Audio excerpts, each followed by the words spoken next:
ఈ వారం మన guest the best police officer.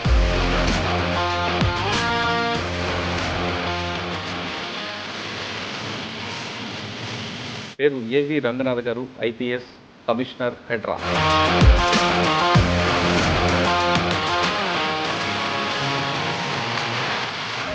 హైడ్రీమన్లో crime diary starting first interview ఇది. ఇప్పుడు 480 తర్వాత మళ్ళీ మీ ఇంట్లో వస్తుంది. మీ ఐ డ్రీమ్స్ మొదటి ఇంటర్వ్యూ నాతోటి మొదలెట్టినట్టు ఉంది. సో ఇది దినదినాభివృద్ధి చెందుతూ ఇప్పుడు దాదాపు 482 ఇంటర్వ్యూ అని అంటున్నారు. చాలా సంతోషం సార్. ఒకప్పుడు ఈవీడిఎం ఉన్న సంస్థని హైడ్రాగా మార్చే వెనక ప్రభుత్వం ఉద్దేశం ఏంటి? హైడ్రా అనేది ఇది అంతా కూడా ముఖ్యమంత్రి గారి ఆలోచన, రేవంత్ రెడ్డి గారి ఆలోచన అనమాట. ఎఫెక్టివ్గా చెక్ చేయాలి. ఎంక్రోచ్మెంట్ రేపు చేయాలంటే కనుక భయపడాలి. రేపు ఒకటి ఏంటంటే ఈజీగా వచ్చేసి చెరువులు ఆక్రమించేసుకోవటం, లేకపోతే పార్కులు ఆక్రమించుకోవటం. హెచ్ఎండీలో వేల ఎకరాల భూములు ఇప్పుడు ఆల్రెడీ కబ్జా అయిపోయి చాలా మంది చేతిలో ఉంటాయి. బడాబాబులను టార్గెట్ అన్నారు. ఇక్కడ మీకు అన్ని రాజకీయ పార్టీలు శత్రులు అవుతారు. ఫస్ట్ ఏంటంటే సిస్టమ్ మీద నమ్మకం వస్తే కనుక పబ్లిక్ అంతా మనతో ఉంటారు. ఆ నమ్మకం తీసుకొచ్చేదాన్ని. నల్గొండ జిల్లా ఎస్పీ 4 సంవత్సరాలు, అక్కడే డిఐజీ. అక్కడ వెళ్ళిన తర్వాత మీకు మెయిన్ ఛాలెంజ్ చేయవచ్చు. నయీం గ్యాంగ్స్ ఉండేవి. బొడ్డుపల్లి శ్రీనివాస్ అని చెప్పేసి ఒక కాంగ్రెస్ లీడర్, అతన్ని పొట్టి చంపటం. పొట్టి చంపిన తర్వాత అతని డ్రైనేజ్లో పడేసి ఇదంతా జరిగింది. ఒక మర్డర్ చేసి ఒకడిని మొండె ఒక దగ్గర, తల ఒక దగ్గర, అంటే కాళ్ళు చేతులు ఒక దగ్గర. సో వీళ్ళకి భయం అనేది చూపించాలి. కానీ మీరు పనిచేసిన టైంలోని సాయిపురం ప్రణీత్ హత్య కేసు, దీన్ని ఆల్రెడీ కౌన్సిలింగ్ ఇచ్చిన తర్వాత కూడా ఈ బాయ్ అందరూ ఎందుకు వచ్చారు? ప్రణయ్ కేసు అండి, ఇట్స్ సెన్సేషనల్ కేసు. అది మాత్రం అక్కడ కాస్త అఫిలియేట్, బాగా డబ్బున్న వ్యక్తి. ఈ పక్కన ప్రణయ్ ఫ్రెండ్స్ ఉండేవాళ్ళు, వాళ్ళు కూడా ఏంటంటే ప్రణయ్ అని మాట్లాడుతుందని కూడా వాళ్ళు రికార్డ్ చేసి వినిపించడాలు. మారుతిరావు ప్రతీకార హత్య క్లియర్గా. మారుతిరావు కూడా మనకి సూసైడ్ చేసుకుంటారు. అది ఏం సాధించినట్లండి? నా బిడ్డని నేను మంచి కుటుంబంలో ఇవ్వాలి, మంచి భవిష్యత్తు ఇవ్వాలనుకునే తండ్రి తప్పకుండా ప్రతి తండ్రి మీరైనా అంతే చేస్తారు, నేనైనా అంతే చేస్తాను. వరంగల్ వెళ్ళగానే మీకు మెయిన్ ఛాలెంజ్ అవ్వచ్చు. హైదరాబాద్ తర్వాత తెలంగాణలో Warangal is big city. Ruling పార్టీలో ఉన్న వాళ్ళు, పవర్ఫుల్ వాళ్ళు, వీళ్ళందరూ కూడా దీంట్లో ఇన్వాల్వ్ అవుతారు, ఎవరైనా కానీ. వరంగల్లో మీరు ఉన్నప్పుడు ఎంతమంది ఇన్స్పెక్టర్ల మీద సస్పెండ్ చేశారు, ఎంతమంది పొలిటీషియన్ని అరెస్ట్ చేశారు? లేదు, నాకు నెంబర్ గుర్తులేదు కానీ బట్ అదే అరౌండ్ 24-25 దాకా సస్పెన్షన్స్ అయినాయి. పోలీస్ ఆఫీసర్లు ఒకరిద్దరు అరెస్ట్ అయ్యారు. అది కాకుండా మీకు బాగా గుర్తుండిపోయిన కేసులు ఉన్నాయి వరంగల్లో? ప్రీతి కేసు ఒకటి ఉన్నది, అమ్మాయి సూసైడ్ చేసుకొని చనిపోయిందనే కేసు ఒకటి. సైఫ్ హరాస్మెంట్ తట్టుకోలేక సూసైడ్ చేసుకున్నానని చెప్తారు, కానీ అమ్మాయి న్యాచురల్ డెత్ అని వస్తుంది కదా. షూర్ షాట్ అక్కడ మనకు ఉన్నటువంటి ఇన్వెస్టిగేషన్ వచ్చినాయన్నీ కూడా డెఫినెట్గా అది మీరైతే నమ్ముతున్నారు 100%. ఆ కేసు దర్యాప్తులో, చాట్స్లో అన్నింటిలో చూసినప్పుడు కూడా. ఎందుకండి మీరు మీ డిపార్ట్మెంట్ మీద ఎక్కువగా? ఒక అతను కూడా డిస్మిస్ చేశాను, ఒక ఎస్ఐ. అతను ఒక వేరే హెడ్ కానిస్టేబుల్ లేడీతో కూడా ఆమెని సెక్షువల్ అసాల్ట్ చేయటం, రేప్ కేసులో అరెస్ట్ చేశాను. బండి సంజయ్ గారి అరెస్ట్, ఆ ఎపిసోడ్ చెప్పండి. ఎందుకంటే అంత కాంట్రవర్సీ అయింది? ఆ ఫోన్ దొరికిందా, దొరకలేదా, దొరకదా? 10th క్లాస్ అది పేపర్ లీకేజ్, అంటే పేపర్ లీక్ కాదు, మాల్ ప్రాక్టీస్. అది బయటికి వచ్చింది కూడా ఏంటంటే వాళ్ళ ఆయన బండి సంజయ్ గారు దాన్ని ఇతను చెప్పిన దాన్ని బట్టే, అంటే వీళ్ళ మధ్యలో కమ్యూనికేషన్ నడుస్తుంది. ఫోన్ వచ్చి ఉంటే మనకు చాలా ఇష్యూస్ మనకు తెలిసేదన్నమాట. గవర్నమెంట్ చెప్పింది కాబట్టి బండి సంజయ్ గారికి అరెస్ట్ అన్నది ఇప్పుడు వార్త వచ్చింది, వాస్తవం అంటారా? సార్ ఫైనల్గా చెప్పండి, ఈ డిపార్ట్మెంట్లో వచ్చే వాళ్ళకి ఏం చెప్తారు? నా దృష్టిలో పోలీసుని మించి ఉద్యమం అయితే ఏముండదు. Welcome to crime diaries. ఈ వారం మన guest the best police officer. పేరు ఏవి రంగనాథ్ గారు, ఐపీఎస్ కమిషనర్, హెడ్రా. గతంలో ఈవీడిఎం ఉన్న సంస్థని దాన్ని అప్గ్రేడ్ చేస్తూ హెడ్రాగా మార్చారు. హెడ్రాగా మార్చిన తర్వాత ముఖ్య ఉద్దేశం ప్రభుత్వానికి కేవలం జీహెచ్ఎంసీ వరకే పరిమితం కాకుండా నగర శివార్లు కూడా విస్తరించి దాన్ని పూర్తిగా ఇందులో క్లబ్ చేసి చెరువుల రక్షణ కూడా హెడ్రాకి ఇచ్చారు. దానికి కోసం ముందుగా ఈ పోస్ట్ని ఎస్పీ క్యాడర్ నుంచి ఐజీ క్యాడర్కి అప్గ్రేడ్ చేసి మన రంగనాథ్ గారు తీసుకొచ్చి కమిషనర్గా ఇచ్చారు. రంగనాథ్ గారిని అడిగి ఈ పోస్టులో వచ్చిన తర్వాత ఈ సంస్థని ఈవీఎం నుంచి దానికి జీహెచ్ఎంసీ నుంచి హెడ్రాగా మార్చడానికి ఉద్దేశం ఏంటి, దాంట్లో ఎలాంటి పరిధులు వస్తున్నాయి, సిటీ సరౌండింగ్లో ఉన్న చెరువుల రక్షణకి పాటు భూముల రక్షణకి వాళ్ళ సంస్థ ఎటువంటి జాగ్రత్త తీసుకున్న విషయాన్ని సార్ నేను తెలుసుకున్నాను. సార్ నమస్తే అండి. కంగ్రాచులేషన్స్ అండి. Thank you sir. 2016 అనుకుంటా మీ ఎంట్రీ ఫస్ట్ మీ ఇంట్లో చేశారు. హైడ్రీమన్లో crime diary starting first entry మీది. ఇప్పుడు 480 తర్వాత మళ్ళీ మీ ఇంట్రీ వస్తుంది. దాదాపు అప్పుడు డీసీపీ ట్రాఫిక్, ఇప్పుడు కమిషనర్ హెడ్రా. సార్, ఒకప్పుడు ఈవీడిఎం ఉన్న సంస్థని హెడ్రాగా మార్చే వెనక ప్రభుత్వం ఉద్దేశం ఏంటి? దానికి మిమ్మల్ని తీసుకొచ్చి పెట్టడం వెనక అంటే ఏదో ఉద్దేశం ఉంటే తప్ప సాధారణంగా చేయరు. ఎందుకంటే పోస్ట్ని కూడా అప్గ్రేడ్ చేసుకొచ్చారు. ఇప్పుడు ఇంతకుముందు ఈవీడిఎం అంటే ఎన్ఫోర్స్మెంట్ డైరెక్టర్, డిజాస్టర్ మేనేజ్మెంట్ ఎక్కడ జరుగుతుంది, సిటీలో ఎక్కడైనా లోతట్టు ప్రాంతాలు జరుగుతుంది, మీ వాళ్ళు వెళ్ళడం, రిస్క్ చేయడం అంతా కూడా సక్సెస్ అయింది. ఇప్పుడు దీని పరిధి పెంచారు కాబట్టి దానివల్ల ప్రజలకు ఎలాంటి ఉపయోగం ఉంటుంది, ప్రభుత్వానికి ఎంత నష్టం లేకుండా లాభం వస్తుంది, దాని ఉద్దేశం ఏంటి చెప్పండి.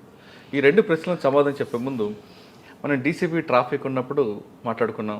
తర్వాత మీరు నల్గొండ ఎస్పీ, వరంగల్ కమిషనర్, తర్వాత city traffic, multizone Hyderabad multizone IG, CCS, ఇవన్నీ పోస్టులు దాటుకుంటూ ఇక్కడికి వచ్చారు.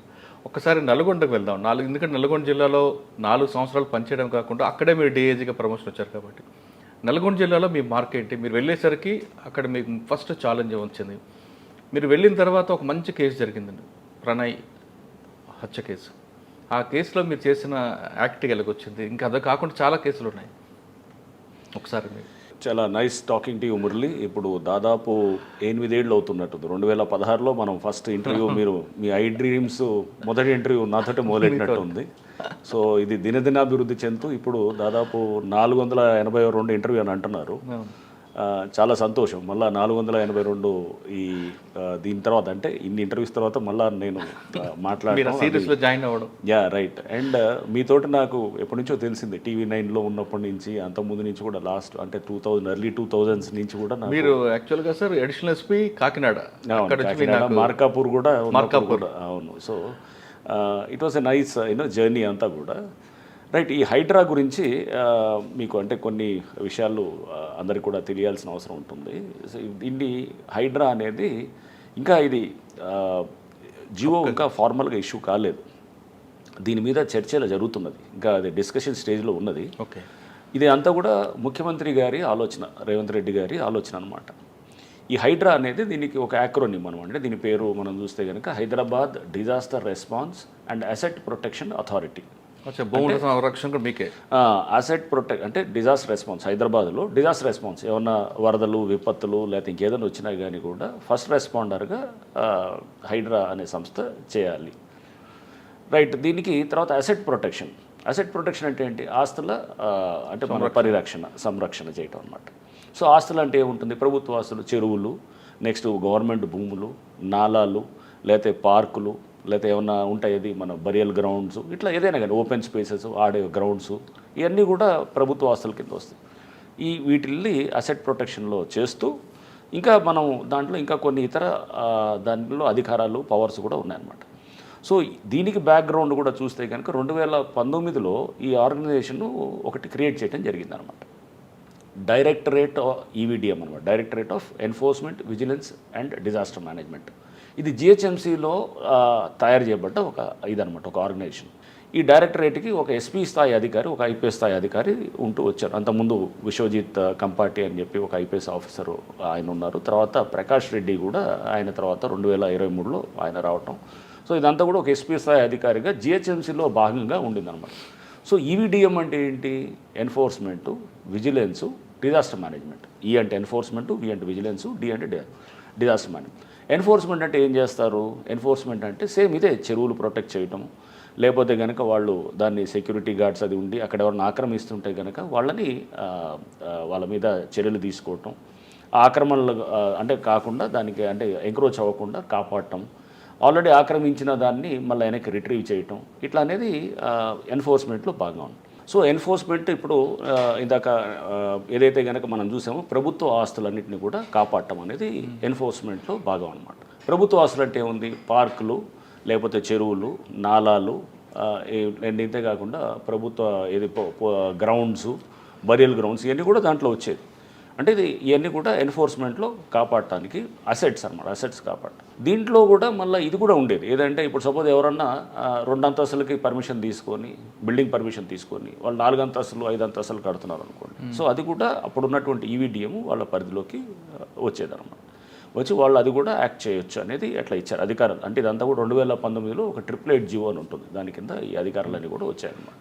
అది కాకుండా హోర్డింగ్స్ మీద ఫైన్ వేయడం అది కూడా ఉంటుంది. అంటే వాళ్ళకి ఫైన్స్ వేయటము, అడ్వర్టైజ్మెంట్స్ మీద కూడా ఇది ఎన్ఫోర్స్మెంట్ చేయటం, అవి కూడా అన్ని దాంట్లో కూడా వస్తుంది అనమాట. ఎన్ఫోర్స్మెంట్లో ఇవన్నీ. నెక్స్ట్ ఇంతే కాకుండా విజిలెన్స్ అంటే ఎన్ఫోర్స్మెంట్ విజిలెన్స్. వి అంటే ఏంటంటే, ఈ అధికారులు ఎవరైతే కనుక జిహెచ్ఎంసీలో ఉన్నటువంటి అధికారులు వాళ్ళు కనుక ఎవరైనా అవినీతికి పాల్పడుతున్నట్టు కానీ, లేదా వాళ్ళ విధులు సక్రమంగా నిర్వహించబోయినప్పుడు కానీ వాళ్ళ మీద విజిలెన్స్ రిపోర్ట్స్ జనరేట్ చేసి కమిషనర్ జిహెచ్ఎంసీకి పంపించాలి అనేది అప్పుడు దాని కింద ఉన్నటువంటి అరేంజ్మెంట్ అనమాట. సో విజిలెన్స్ ఆస్పెక్ట్ అదనమాట. లేదా ఎవరైనా కానీ నెగ్లిజెంట్గా సపోజ్ ఓ బిల్డింగ్ పర్మిషన్ ఇచ్చారు, ఇచ్చిన తర్వాత దాని మీద 2-3 అంతస్తులు కట్టారు, సో దానికి అడిషనల్గా కట్టారు, పర్మిషన్ లేకుండా కట్టారు, సో వాళ్ళ మీద కూడా చర్యలు తీసుకోవడానికి అట్లా ఉంది. నెక్స్ట్ డిజాస్టర్ మేనేజ్మెంట్ అంటే మీకు తెలుసు, మామూలుగా వర్షాలు వచ్చినప్పుడు ఎక్కడన్నా రోడ్ల మీద వాటర్ నిలిచినా కానీ కూడా వీళ్ళు ఇమీడియట్గా ఫస్ట్ రెస్పాండర్ కింద వెళ్ళి ఈ టీమ్స్ ఉంటాయి, డిఆర్ఎఫ్ టీమ్స్ ఉంటాయి, ఈ టీమ్స్ అంతా కూడా డిజాస్టర్ రెస్పాన్స్ ఫోర్స్ అని ఉంటుంది. ఈ టీమ్స్ కూడా వెళ్ళి ఇమీడియట్గా అక్కడ క్లియర్ చేయటం, వాటర్ని అంతా కూడా లాగింగ్ అంతా క్లియర్ చేసేదానికి ఈ డిఆర్ఎఫ్ టీమ్స్ ఉంటాయి అన్నమాట. అంతేకాకుండా ఏమైనా వరదలు వచ్చినప్పుడు, లేకపోతే ఏమైనా ఫైర్ యాక్సిడెంట్స్ అయినప్పుడు, బిల్డింగ్ కొలాప్స్ అయినప్పుడు కూడా ఈ డిఆర్ఎఫ్ టీమ్స్ యాక్ట్ చేస్తాయి. బట్ మెయిన్గా యాక్ట్ చేసేది ఇప్పుడు వరదలు వచ్చినప్పుడు కానీ, లేకపోతే ఏమైనా ఫైర్ యాక్సిడెంట్ అయినప్పుడు మళ్ళీ ఫైర్ డిపార్ట్మెంట్ ఉంటుందన్నమాట. అది state disaster response and fire services authority అది ఒకటి ఉందన్నమాట, అదొక డిపార్ట్మెంట్ ఉంది. ఆ డిపార్ట్మెంట్ వాళ్ళ ఇది ఉంటుంది. ఇప్పుడు వీళ్ళు కూడా అసిస్ట్ చేస్తారనమాట దాంట్లో. అంటే మేజర్ విపత్తులు అయితే వాళ్ళు చూస్తారు, బట్ చిన్న వర్షాలు ఇట్లాంటి ఏమన్నా ఇది వచ్చి రోడ్లు ఇది అనేది ఇది చూస్తుంటారు. సో ఈ ఈవీడిఎం అనేది ఇది జిహెచ్ఎంసీ పరిధిలో ఉండింది. దీని అధికారాలు కూడా ఎక్కడ దాకా ఉండేది, ఓన్లీ జిహెచ్ఎంసీ వరకే ఉండేదన్నమాట. దీని తర్వాత ఇప్పుడు ముఖ్యమంత్రి గారు రేవంత్ రెడ్డి గారు వారి ఆలోచన ఏంటంటే, ఇది ఉన్నా కానీ కూడా జిహెచ్ఎంసీలో అంతర్భాగం అవ్వటం వల్ల ఎఫెక్టివ్గా అనుకున్నంత ఎఫెక్టివ్గా చేయలేకపోయింది. ఎందుకంటే ఎంక్రోచ్మెంట్స్ని చెక్ చేయటం, చాలా చెరువులు నాలాలు కూడా కబ్జా అవుతూనే ఉన్నాయి, దాని మీద పెద్ద యాక్షన్ కూడా పెద్ద లేదు. అండ్ ఎందుకంటే అది పార్ట్ ఆఫ్ ద సిస్టంలో ఉంది కాబట్టి, సో దీన్ని ఇంకా మోర్ ఎఫెక్టివ్గా చేయాలంటే కనుక దీన్ని ఒక ఇండిపెండెంట్ సంస్థగా తయారు చేయాలి అనేది ఉండిందనమాట.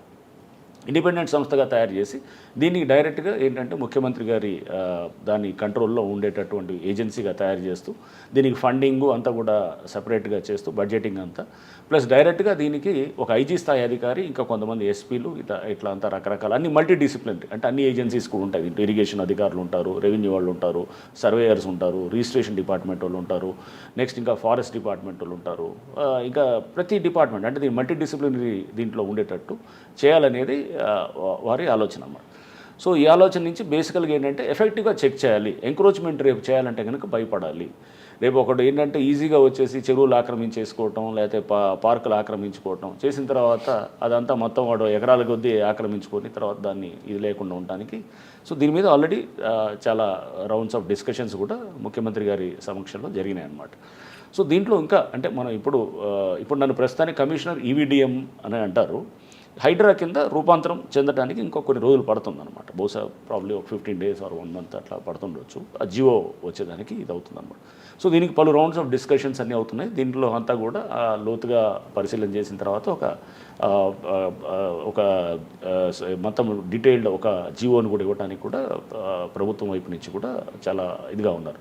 సో ముందుగానే ఇది ఒక ఐజీ స్థాయి పోస్టు ఉంటుంది కాబట్టి అని చెప్పేసి నాకు చెప్పినప్పుడు కూడా ఇది ఒక హైడ్రా అనేది, అంటే ఇది ఒక స్టేట్ అది మొత్తం disaster response and asset protection అథారిటీగా ఉంటుంది కాబట్టి మీరు అంటే నన్ను ముందుగానే నాకు చెప్పారు పోస్టింగ్ చేసే ముందు, ఇది పోస్టు ఇది చాలా ఇంపార్టెంట్ పోస్టు మీకు ఇచ్చేస్తున్నాం అని అంటే తప్పకుండా. అంటే ఫస్ట్లో నాకు ఇది డిజాస్టర్ రెస్పాన్సు దీనికంటే ఇది నేను లా అండ్ ఆర్డరు లేకపోతే ట్రాఫిక్ క్రైమ్స్ ఇవన్నీ నా స్పెషలైజేషన్. సో ఫస్ట్లో నేను అంటే డిజాస్టర్ రెస్పాన్స్కి నేను చేసేది పెద్దగా ఏముంటుంది అనేది అనుకున్నాను. బట్ తర్వాత నాకు చెప్పడం జరిగింది, ఇది లేదు మీరు అనుకున్నట్టు డిజాస్టర్ రెస్పాన్స్ కాదు, ఇది చాలా విస్తృతమైన పోస్ట్ ఇది. సో దీంట్లో చాలా ఎఫెక్టివ్గా చేయొచ్చు, సిటీకి నిజంగా మంచి చేయాలనుకుంటే కనుక చేయొచ్చు అనుకున్నప్పుడు తప్పకుండా ఒక మంచి ఇది ఒక ఆపర్చునిటీ. సిటీని మనం అనే సిటీని మనం బాగు చేసుకోవడానికి ఒక ఇంతకన్నా మంచి అవకాశం ఉండదు. అందులో ఎస్పెషలీ సీఎం గారి నుంచే ఈ రావటం అనేది వచ్చినప్పుడు మనం డెఫినెట్గా ఈ అవకాశాన్ని మనం చేసి పబ్లిక్ మనం మంచి చేయడానికి ఇది ఒక వేదిక అవుతుంది ఈ పోస్ట్ అని నేను అనుకున్నాను. దీంట్లో కూడా మళ్ళీ ఏంటంటే జిహెచ్ఎంసీ పరిధిని దాటి ఇంకా ఔటర్ రింగ్ రోడ్ దాకా తీసుకెళ్లాలని, అంటే హెచ్ఎండిఏ ఇంకా చాలా మున్సిపాలిటీస్ ఉన్నాయి, లైక్ మన నార్సింగి మున్సిపాలిటీ, లేకపోతే నిజాంపేట మున్సిపాలిటీ, ఇట్లా ఏది మన మేడ్చల్ మున్సిపాలిటీ, ఈ చుట్టూ పెద్దంబర్పేట మున్సిపాలిటీ, మహేశ్వరం మున్సిపాలిటీ, ఇవన్నీ కూడా దాదాపు 20 పైన మున్సిపాలిటీలు, 33 గ్రామ పంచాయతీలు, మళ్ళీ ఇంకా వేరే ఏది కంటోన్మెంటు, లేకపోతే ఐలా అని చెప్పేసి ఇండస్ట్రియల్ ఏరియాస్ లోకల్ అథారిటీ అని, ఇట్లా ఇవన్నీ కూడా చాలా దీంట్లో వస్తున్నాయి అన్నమాట. వచ్చేసి ఇప్పుడు ఉన్నటువంటి జిహెచ్ఎంసీ పరిధి 650 చదరపు కిలోమీటర్లు అయితే దీన్ని ఇప్పుడు 2050 చదరపు కిలోమీటర్లు అంటే దాదాపు 3 రెట్లు పెరుగుతుంది అనమాట దీని పరిధి.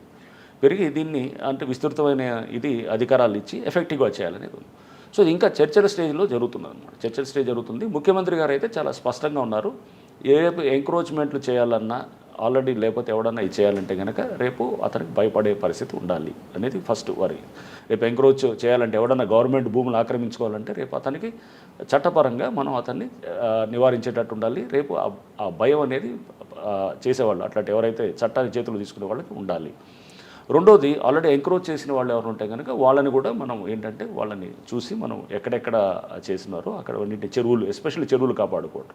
ఎందుకంటే అది ఎన్వైరన్మెంటల్, దానివల్ల వచ్చేటువంటి దానికి చాలా ఎన్వైరన్మెంటల్ ఇష్యూస్ కూడా ముడిపడి ఉన్నాయి కాబట్టి చెరువులు, నాలాలు ఇవన్నీ కూడా, ఈ పార్కులు ఇవన్నీ ఉన్నాయి కాబట్టి వాటిని ఇమీడియట్గా మనం దాన్ని చేయడానికి ఒక దీర్ఘకాలిక ప్రణాళికతోటి మనం జాగ్రత్తగా లీగల్ ఇష్యూస్ వస్తుంటాయి, కోర్టు మ్యాటర్స్ వస్తుంటాయి, ఇవన్నిటిని కూడా చేసుకొని పోవాలనేది వారి ఆలోచన అన్నమాట. సో దానికి తగ్గట్టుగా ఎఫెక్టివ్గా నన్ను ఎంచుకోవటం అనేది తప్పకుండా నేను ఇది ఒక మంచి అవకాశంగా, అట్లానే నా ఎబిలిటీస్ని ప్రభుత్వం గుర్తించినట్టుగా నేను ఫీల్ అవుతున్నాను. డెఫినెట్గా ఏంటంటే ఇంత మంచి అవకాశం వచ్చినప్పుడు సమాజానికి చేయడానికి నా వైపు నుంచి సాయశక్తిలో నేను చేయడానికే ప్రయత్నం చేస్తాను, ఎఫెక్టివ్గా చేస్తాను. రేపు ఎవరైనా కానీ ఆల్రెడీ నేను చెప్పాను, చిన్న చిన్న వాళ్ళ మీద పోయేదానికన్నా పెద్దవాళ్ళు, షార్క్స్ ఉంటారు, ల్యాండ్ షార్క్స్ ఉంటారు, ల్యాండ్ గ్రాబర్స్ ఉంటారు, వాళ్ళని పెద్దవాళ్ళతోటి ముందు మనం టార్గెట్ చేస్తే కనుక వ్యవస్థ అనే దాని మీద నమ్మకం వస్తుంది అనమాట ఫస్ట్. అంతేగాని చిన్నవాళ్ళ మీద ఏదో నాలాసులు ఆక్యుపై చేశారని ఏదో మామూలుగా ఉంటారు, 50 గజాలు 60 గజాలు ఆక్యుపై చేసినోడు, షెడ్ కట్టుకున్నాడు, పేదవాళ్ళు వాళ్ళ మీద పోతే కనుక అలా కాదు. చాలామంది బడాబాబులు ఉన్నారు, వాళ్ళందరూ కూడా ముందు ఆ లిస్టు తీసి అసలు ఎక్కడ ఉన్నాయి ముందు, అంటే డేటాబేస్ కూడా చాలా సరిగ్గా లేదు. డేటాబేస్ చాలా పనిచేయాల్సి ఉందన్నమాట. నువ్వు రాగానే ఇమీడియట్గా వెళ్ళి ఏదో కొలగొడతామని ఎక్స్పెక్ట్ చేయడం కూడా కరెక్ట్ కాదు. సో దీనికి చాలా హోంవర్క్ చేయాల్సి వస్తుంది.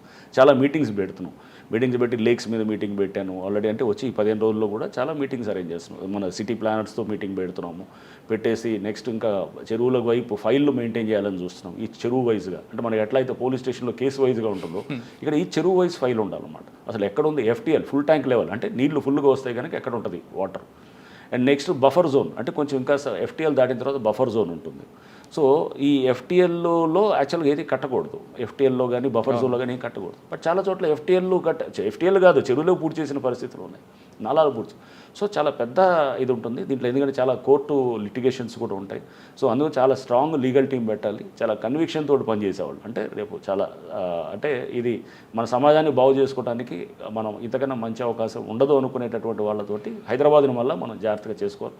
లేదా ముందు ఏమవుతుందంటే ఈ నాలాలు ఇవన్నీ పోవటం, ఆక్రమించుకోవటంతో మనకి అంత వరదలు వస్తాయి కనుక మనం చూసాం, చిన్నపాటి వర్షం వచ్చినా కానీ కూడా మొత్తం ఇది జరుగుతుందన్నమాట. ఇది మొత్తం వాటర్ లాగింగ్ అయిపోతుంది.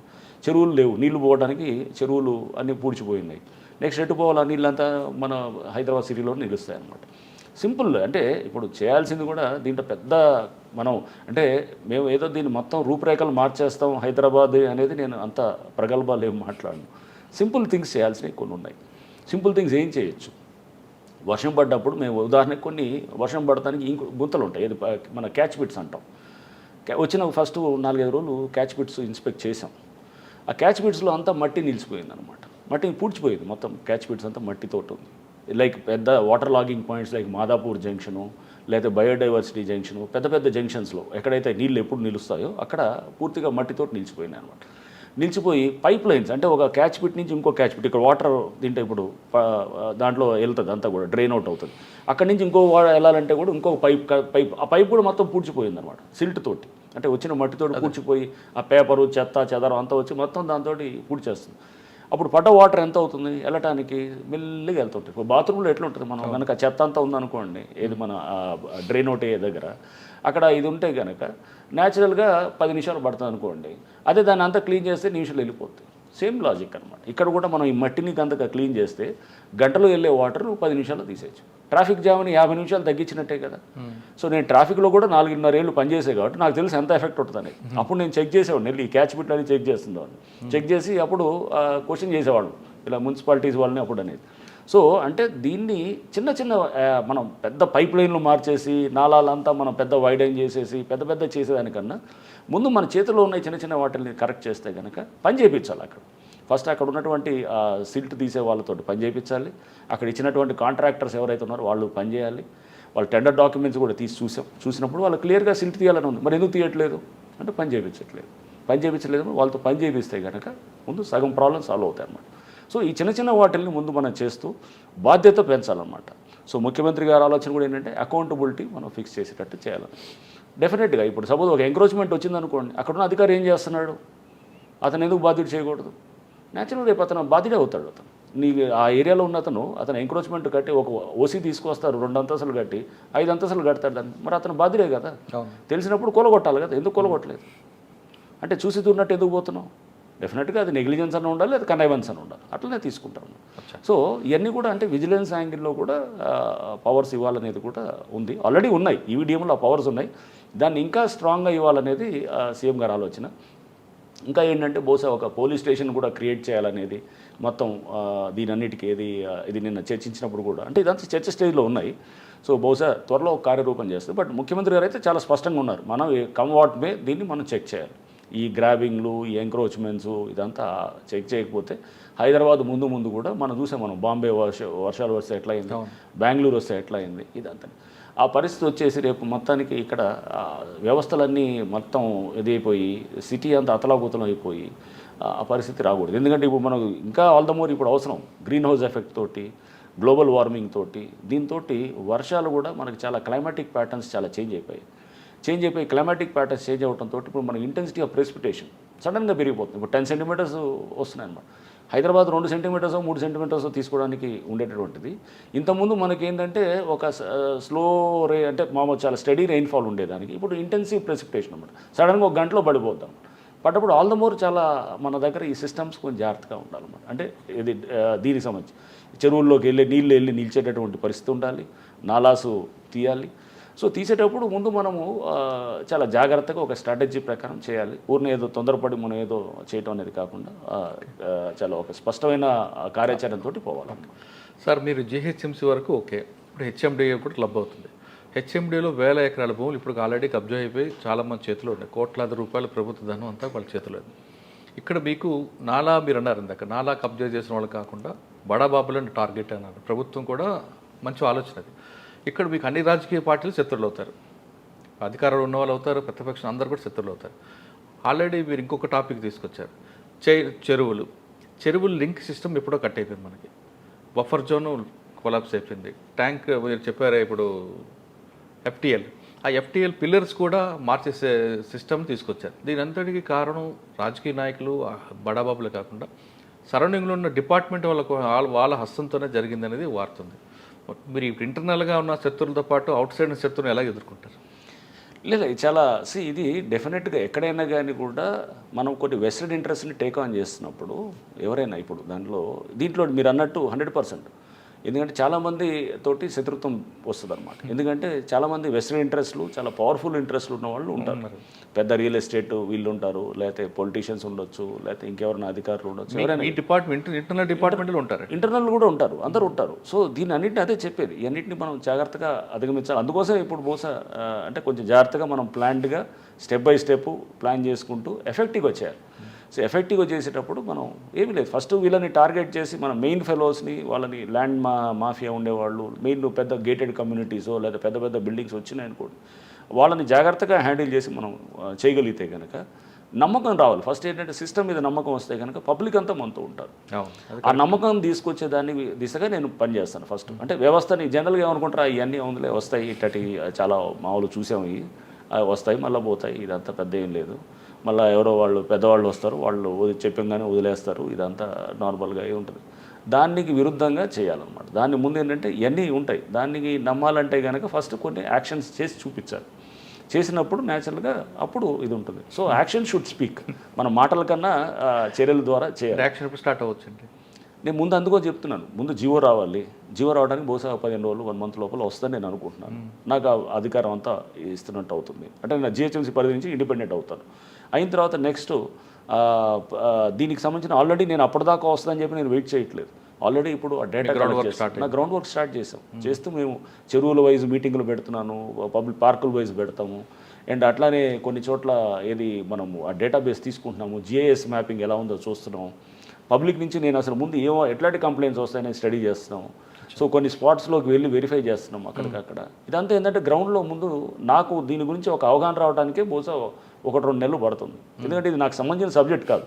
నాకు సంబంధించిన లా అండ్ ఆర్డర్ అయితే నేను ఇమీడియట్గా నేను చెప్పగలను, లేదా క్రైమ్స్ అయితే నేను చెప్పగలను, ట్రాఫిక్ అయితే నేను చెప్పగలను. ఎందుకంటే అది డైరెక్ట్ నా సంబంధించిన సబ్జెక్ట్. అది ఇది కొత్త సబ్జెక్ట్ నాకు. ఇదంతా ల్యాండ్ ఇష్యూస్, లేకపోతే ల్యాండ్లో కూడా ఇది ఎంక్రోచ్మెంట్స్, అంటే ఇది కొత్త విషయం అనేం కాదు. వరంగల్లో కానీ ఇంకా ఇతర నల్గొండలో కానీ ప్రతి చోట కూడా ల్యాండ్ గ్రాబింగ్ అనే దాన్ని ఎఫెక్టివ్గా హ్యాండిల్ చేసాము. దీనికి ఆల్రెడీ మీద ఎస్ఓపి ఉంది కదండి ఒకటి. ఎస్ఓపి అది జనరల్ ఎస్ఓపి, అంటే అదేంటి ల్యాండ్ ఇష్యూ వచ్చినప్పుడు అది పోలీస్ పరంగా ఉండే ఎస్ఓపి. సో ఇప్పుడు కూడా దీనికి ఒక ఎస్ఓపి చాలా జాగ్రత్తగా తయారు చేయాలి. తయారు చేసేటప్పుడు ఇప్పుడు ఎట్లా ఉంటుంది, ఎగ్జాంపుల్ మీకు చెప్తాను. 10 మంది వెళ్తున్నారు హెల్మెట్ లేకుండా, ఒకడిని పట్టుకున్నావు అనుకోండి, పట్టుకుంటే అతను అంటే నువ్వు 10 మందిని ఎందుకు పట్టుకో, తక్కిన వాళ్ళు ఎందుకు వదిలేసావు అన్నట్టు. సింపుల్, నన్ను ఒక్కడిని ఎందుకు చేస్తున్నాడు అని. అంటే ఇప్పుడు ఎంక్రోచ్మెంట్స్ అనేది చాలా విస్తృతంగా ఉన్నాయి. దాదాపు మీరు 10లో చూస్తే కనుక 7-8 ఉంటాయి ఎంక్రోచ్మెంట్స్. వాళ్ళు ఏదో ముందు రేకులు వేయటం, లేకపోతే కాస్త సెట్ బ్యాక్ అను, లేకపోతే కొంతమంది అదనంగా కట్టడము, లేకపోతే ఇట్లా రకరకాలుగా ఉన్నాయి. కంప్లైంట్ ఇచ్చినప్పుడు ఫస్ట్ దీంట్లో కూడా మేము రిక్వెస్ట్ చేసింది ప్రభుత్వాన్ని, లోకల్ అధికారులకే వాళ్ళకి బాధ్యత ఇవ్వాలి. అన్నింటిలో మేము వెళ్ళకూడదు. ఫస్ట్ వాళ్ళని బాధ్యత ఇచ్చి నెక్స్ట్ వాళ్ళు యాక్ట్ చేయకపోతే కనుక ఒక టైం ఫ్రేమ్ తర్వాత మేము యాక్ట్ చేయాలనేటటువంటి విధంగా కూడా మేము రిక్వెస్ట్ చేసాం అన్నమాట. ఓకే, అంటే అప్పుడు అంత ఎందుకు యాక్ట్ చేయలేదు అనే దాని మీద కూడా చాలా సుముఖంగా ముఖ్యమంత్రి గారు కూడా ఇది ఉన్నారు. ఎందుకంటే అది లోకల్ వాళ్ళకి, లోకల్ పవర్స్ వాళ్ళకి ఇస్తే ఫస్ట్, అంటే ఇది ప్రైవేట్ దాంట్లో. గవర్నమెంట్ దాంట్లో మేము డైరెక్ట్గా యాక్ట్ చేస్తాం. ఇప్పుడు చెరువులో కడుతున్నారు అనుకోండి, కడితే ఖచ్చితంగా ఇమీడియట్ ఫస్ట్ రెస్పాన్స్. కానీ చెరువులు ఆల్రెడీ కట్టున్నాయి అనుకోండి. కట్టున్నారు. దానికి ఏం చేయాలి, ముందు మనం FTL ఎక్కడ ఉందనేది నిర్ధారణ చేయాలి. అది ముందు మా భూమి అని మనం చూపించాలి కదా. FTLలో పట్టా భూములు కూడా ఉంటాయి, చాలా మందికి పట్టాలు ఉన్నోళ్ళు ఉంటారు. FTL లోపల ఉన్నోళ్ళు వాళ్ళు అపార్ట్మెంట్స్ కట్టిస్తున్నారు, అపార్ట్మెంట్ కట్టింది. అదే నేనేది అక్కడ చూస్తూ కూడా దాన్ని కూడా మనం చాలా జాగ్రత్తగా మనం జడ్జ్ చేయాలి. ఎక్కడైతే గనక మనం అది ఆ చెరువు దాని అన్నింటిని కూడా, అంటే అందుకు ఎన్వైర్మెంటలిస్ట్తో కూడా డీటెయిల్ మీటింగ్ పెట్టుకొని నెక్స్ట్ అక్కడ ఉన్నటువంటి ఇప్పుడు మనం అన్ని ఆ ఏరియాలో ఉన్నటువంటి దాన్ని మనం ఒకసారి చాలా జాగ్రత్తగా అనలైజ్ చేసుకుని ఫ్యాక్టర్స్ అన్ని అపాయింట్మెంట్లు కట్టేస్తున్నాయి, లేకపోతే ఇది ఉన్నది అన్నప్పుడు దీన్ని పీనలైజ్ ఏమైనా చేయాలా, వాళ్ళకి ఎట్లా చేయాలి అని ఇంకా చాలా విస్తృతంగా, చాలా ఇప్పుడు నేను వచ్చి 15 రోజులు అవుతుంది.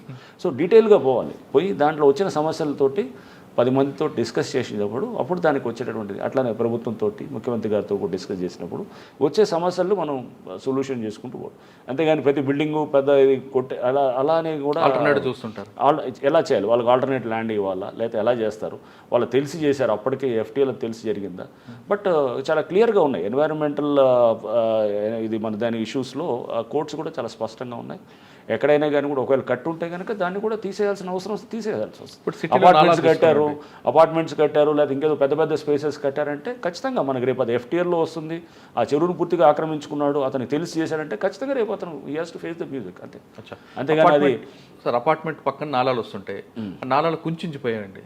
నాలాలు కుంచించిపోయి నాలాలు కప్పెట్టేసినారు పూర్తిగా. అసలు దాన్ని మొత్తం పూర్తి నాలాలు లేవు అసలు. నాలాల మీద అపార్ట్మెంట్లు కట్టినవి ఉన్నాయి, కొన్ని చోట్ల నాలాల మీద మల్టీ స్టోరీ బిల్డింగ్ వచ్చినాయి, చాలా ఉన్నాయి.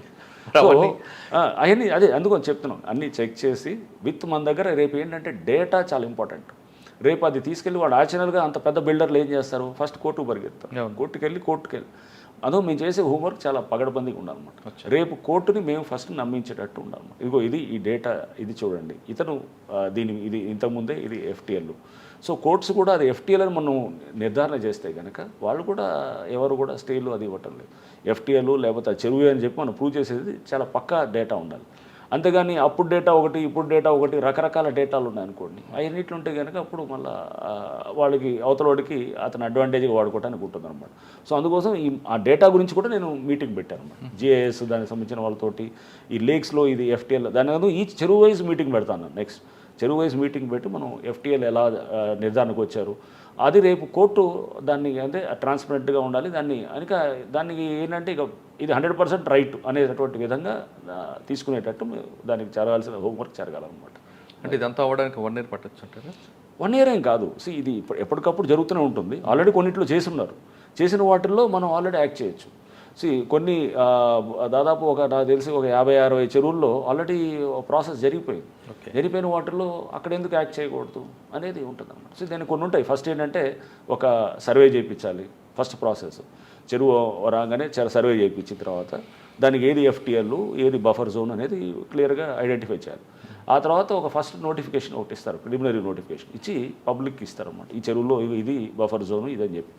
దాని తర్వాత నెక్స్ట్ వాళ్ళ నుంచి ఏమైనా అబ్జెక్షన్స్ అయ్యి వస్తే కనుక దాన్నింటిని తీసుకొని నెక్స్ట్ ఫైనల్ నోటిఫికేషన్ ఇస్తారు. కొంతమంది ప్రిలిమినరీ నోటిఫికేషన్ ఇవ్వని కోర్టుకు వెళ్ళే వాళ్ళు ఉంటారు. సో ఇట్లా పలు స్టేజెస్లో ఉన్నాయి, అన్నింటిని కూడా తీసి చేస్తున్నాం. ఈ చెరువు వైజ్ డీటెయిల్కి పోవాలి. అంతేగాని జస్ట్ జనరల్గా మన 100,000 చెరువులు ఉన్నాయన్నమాట. ఈ 1000 చెరువుల్లో మనం ఊరిన జనరల్గా దాంట్లో కూడా మళ్ళీ మనం ప్రయారిటీ తీసుకునేది ఈ వాటర్ చాలా ఇంపార్టెంట్ ఈ ఏరియాలో మనకి. ఎందుకంటే అది ఎన్వైరన్మెంటలిస్ట్తో కూడా మీటింగ్ పెట్టినప్పుడు ఈ చెరువు మనం మాయం ఉండటం వల్ల మనకి హైదరాబాద్కి రేపు చాలా ఇది అనేది వాళ్ళని కూడా డీటెయిల్గా తీసుకొని ఒక వల్నరబిలిటీ ఇండెక్స్ అనేది అంటే అది కూడా ఒకటి తయారు చేయాలనేది కూడా ఒక ఆలోచన ఉందన్నమాట. అంటే ఈ చెరువు మాయం అయితే కనుక దీనివల్ల వచ్చినటువంటి డేంజర్ సమాజానికి ఏంటనేది కూడా మనం అది కూడా ఒకటి పలు ఫ్యాక్టర్స్ ఇవన్నీ చేస్తున్నాయి. సిటీ సరౌండింగ్లో అంటే మనకు ఎక్కడైతే హైడ్రా పరిధి ఉందో ఆ పరిధిలో ప్రభుత్వ భూములు ఇవి, ఇక్కడ చెరువులు ఉన్నాయి, వీటిపై కబ్జా చేసిన అమ్మినా కొన్నా నేరస్తులుగా భావిస్తారంటూ మీరు ఒక ఐడెంటిఫై చేసి ఒక ప్రకటన ఇస్తే అది మీకు బెనిఫిట్ ఏమవుతుంది? తప్పకుండా అవుతుంది. రేపు దీని మీద చట్టం కూడా రావడానికి ఉంటుంది. డిజాస్టర్ కొంతమంది తెలియక కొనుక్కుంటుంటారు. తెలియక కాదు, చాలా సందర్భాల్లో తెలియక కొన్నా తెలిసి కొన్నా కానీ కూడా బిల్డర్ అతను రెస్పాన్సిబుల్ అవుతాడు, పబ్లిక్ కూడా రేపు సర్వే నెంబర్లు రిజిస్టర్. ఇప్పుడు ignorance of law is no excuse అని అంటారు. తెలియక మాకు తెలియదు, చట్టం ఇక్కడ ఎలా ఉందో తెలియదు, లేకపోతే ఇక్కడ ఉన్నటువంటి ఫ్యాక్ట్స్ మాకు తెలియదు అని అంటే కనుక రేపు మేము అది ఎఫ్టీఎల్ అని చెప్పేసి దీంట్లో ఇంతకుముందు గతంలో అధికారులు కానీ అప్పుడు చాలా ఇప్పుడుతో కాదు, ఇది చాలా సంవత్సరాలుగా ఇది వస్తూ వచ్చింది సిస్టమ్. ఇప్పుడు కొత్తగా ఏదో ఈ లాస్ట్ ఏదో 2 ఏళ్ళలోనో లేకపోతే ఇంకా 10 ఏళ్ళు బట్ క్రమేపీ ఇది పెరుగుతూ వచ్చింది ఇదంతా. సో చాలా స్పీడ్గా ఈ మధ్య ఏంటంటే ఈ ఆక్రమణలు గురవడంతోనే ముఖ్యమంత్రి గారికి ఈ ఆలోచన వచ్చింది అన్నమాట.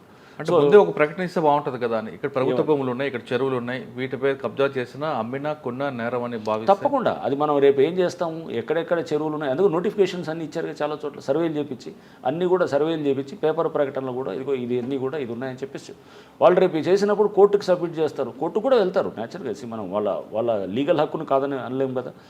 ప్రకటించింది కాబట్టి వెళ్తే వాళ్ళు అంటారు సార్ అప్పుడే మీరే పర్మిషన్ ఇచ్చారు కదా, మరి మీరే పర్మిషన్ ఇచ్చి మీరు మళ్ళీ ఇప్పుడు కాదంటే ఎలా ఇలా అంటారు రకరకాల. సో అంటే ఇష్యూస్ వస్తాయి.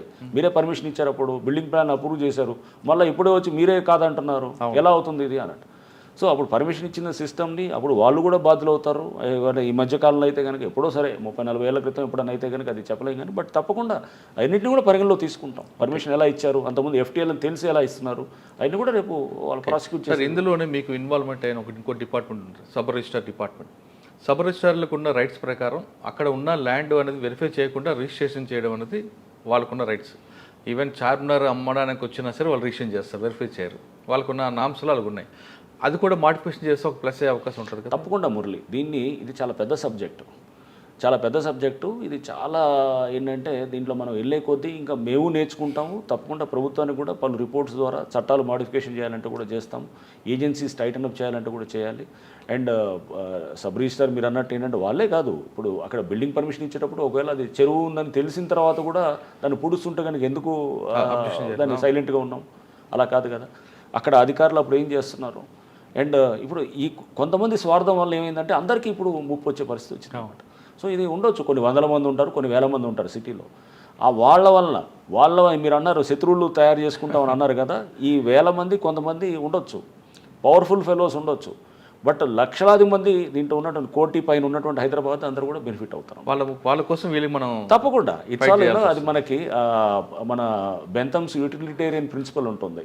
ఓకే, సో అది maximum good for maximum number of people అనమాట. సో అంటే ఎక్కువ మందికి ఎక్కువ మంచి చేసేది అనమాట. అది చేయటం కొంతమంది దాంట్లో డ్యామేజ్ అవుతాయి అనమాట. కొంతమంది మనకి ఇంట్రెస్ట్లు దెబ్బతింటాయి. బట్ మీరు సపోజ్ 100 మందికి మంచి చేయాలన్నప్పుడు సపోజ్ 99 మందో 95 మందో లాభపడతారు, ఒక 2-3 నష్టపోయే వాళ్ళు ఉంటారు. అది వాళ్ళ చేతులు చేసుకుందాం, చేతులారా చేసుకుండొచ్చు, తెలియక చేసుకొని ఉండొచ్చు, తప్పకుండా ఉంటాయి. బట్ ఆ చేసేటప్పుడు నష్టపోతున్నారంటే దానికి ఒక ప్రాసెస్ ఉంటుంది. ఎవరైనా ఇష్టమైనట్టు మనం చేయడానికి కూడా ఉండదు. ఎందుకంటే అప్పుడు పర్మిషన్లు ఇచ్చారు కదా, మరి అప్పుడు నేను లోన్లు తీసుకొని కట్టాను, నేను పర్మిషన్లు తీసుకున్నాను, అప్పుడు మీరే ఇది కాదు, ఇదేమీ లేదు, దీంట్లో చెరువు లేదన్న మీరే ఇచ్చారు అని ఉంటాయి. వ్యవస్థ కూడా ఆ టైంలో ఎలా రెస్పాండ్ అయింది అనేది కూడా అన్నిటి కూడా పరిశీలించాల్సి వస్తుంది.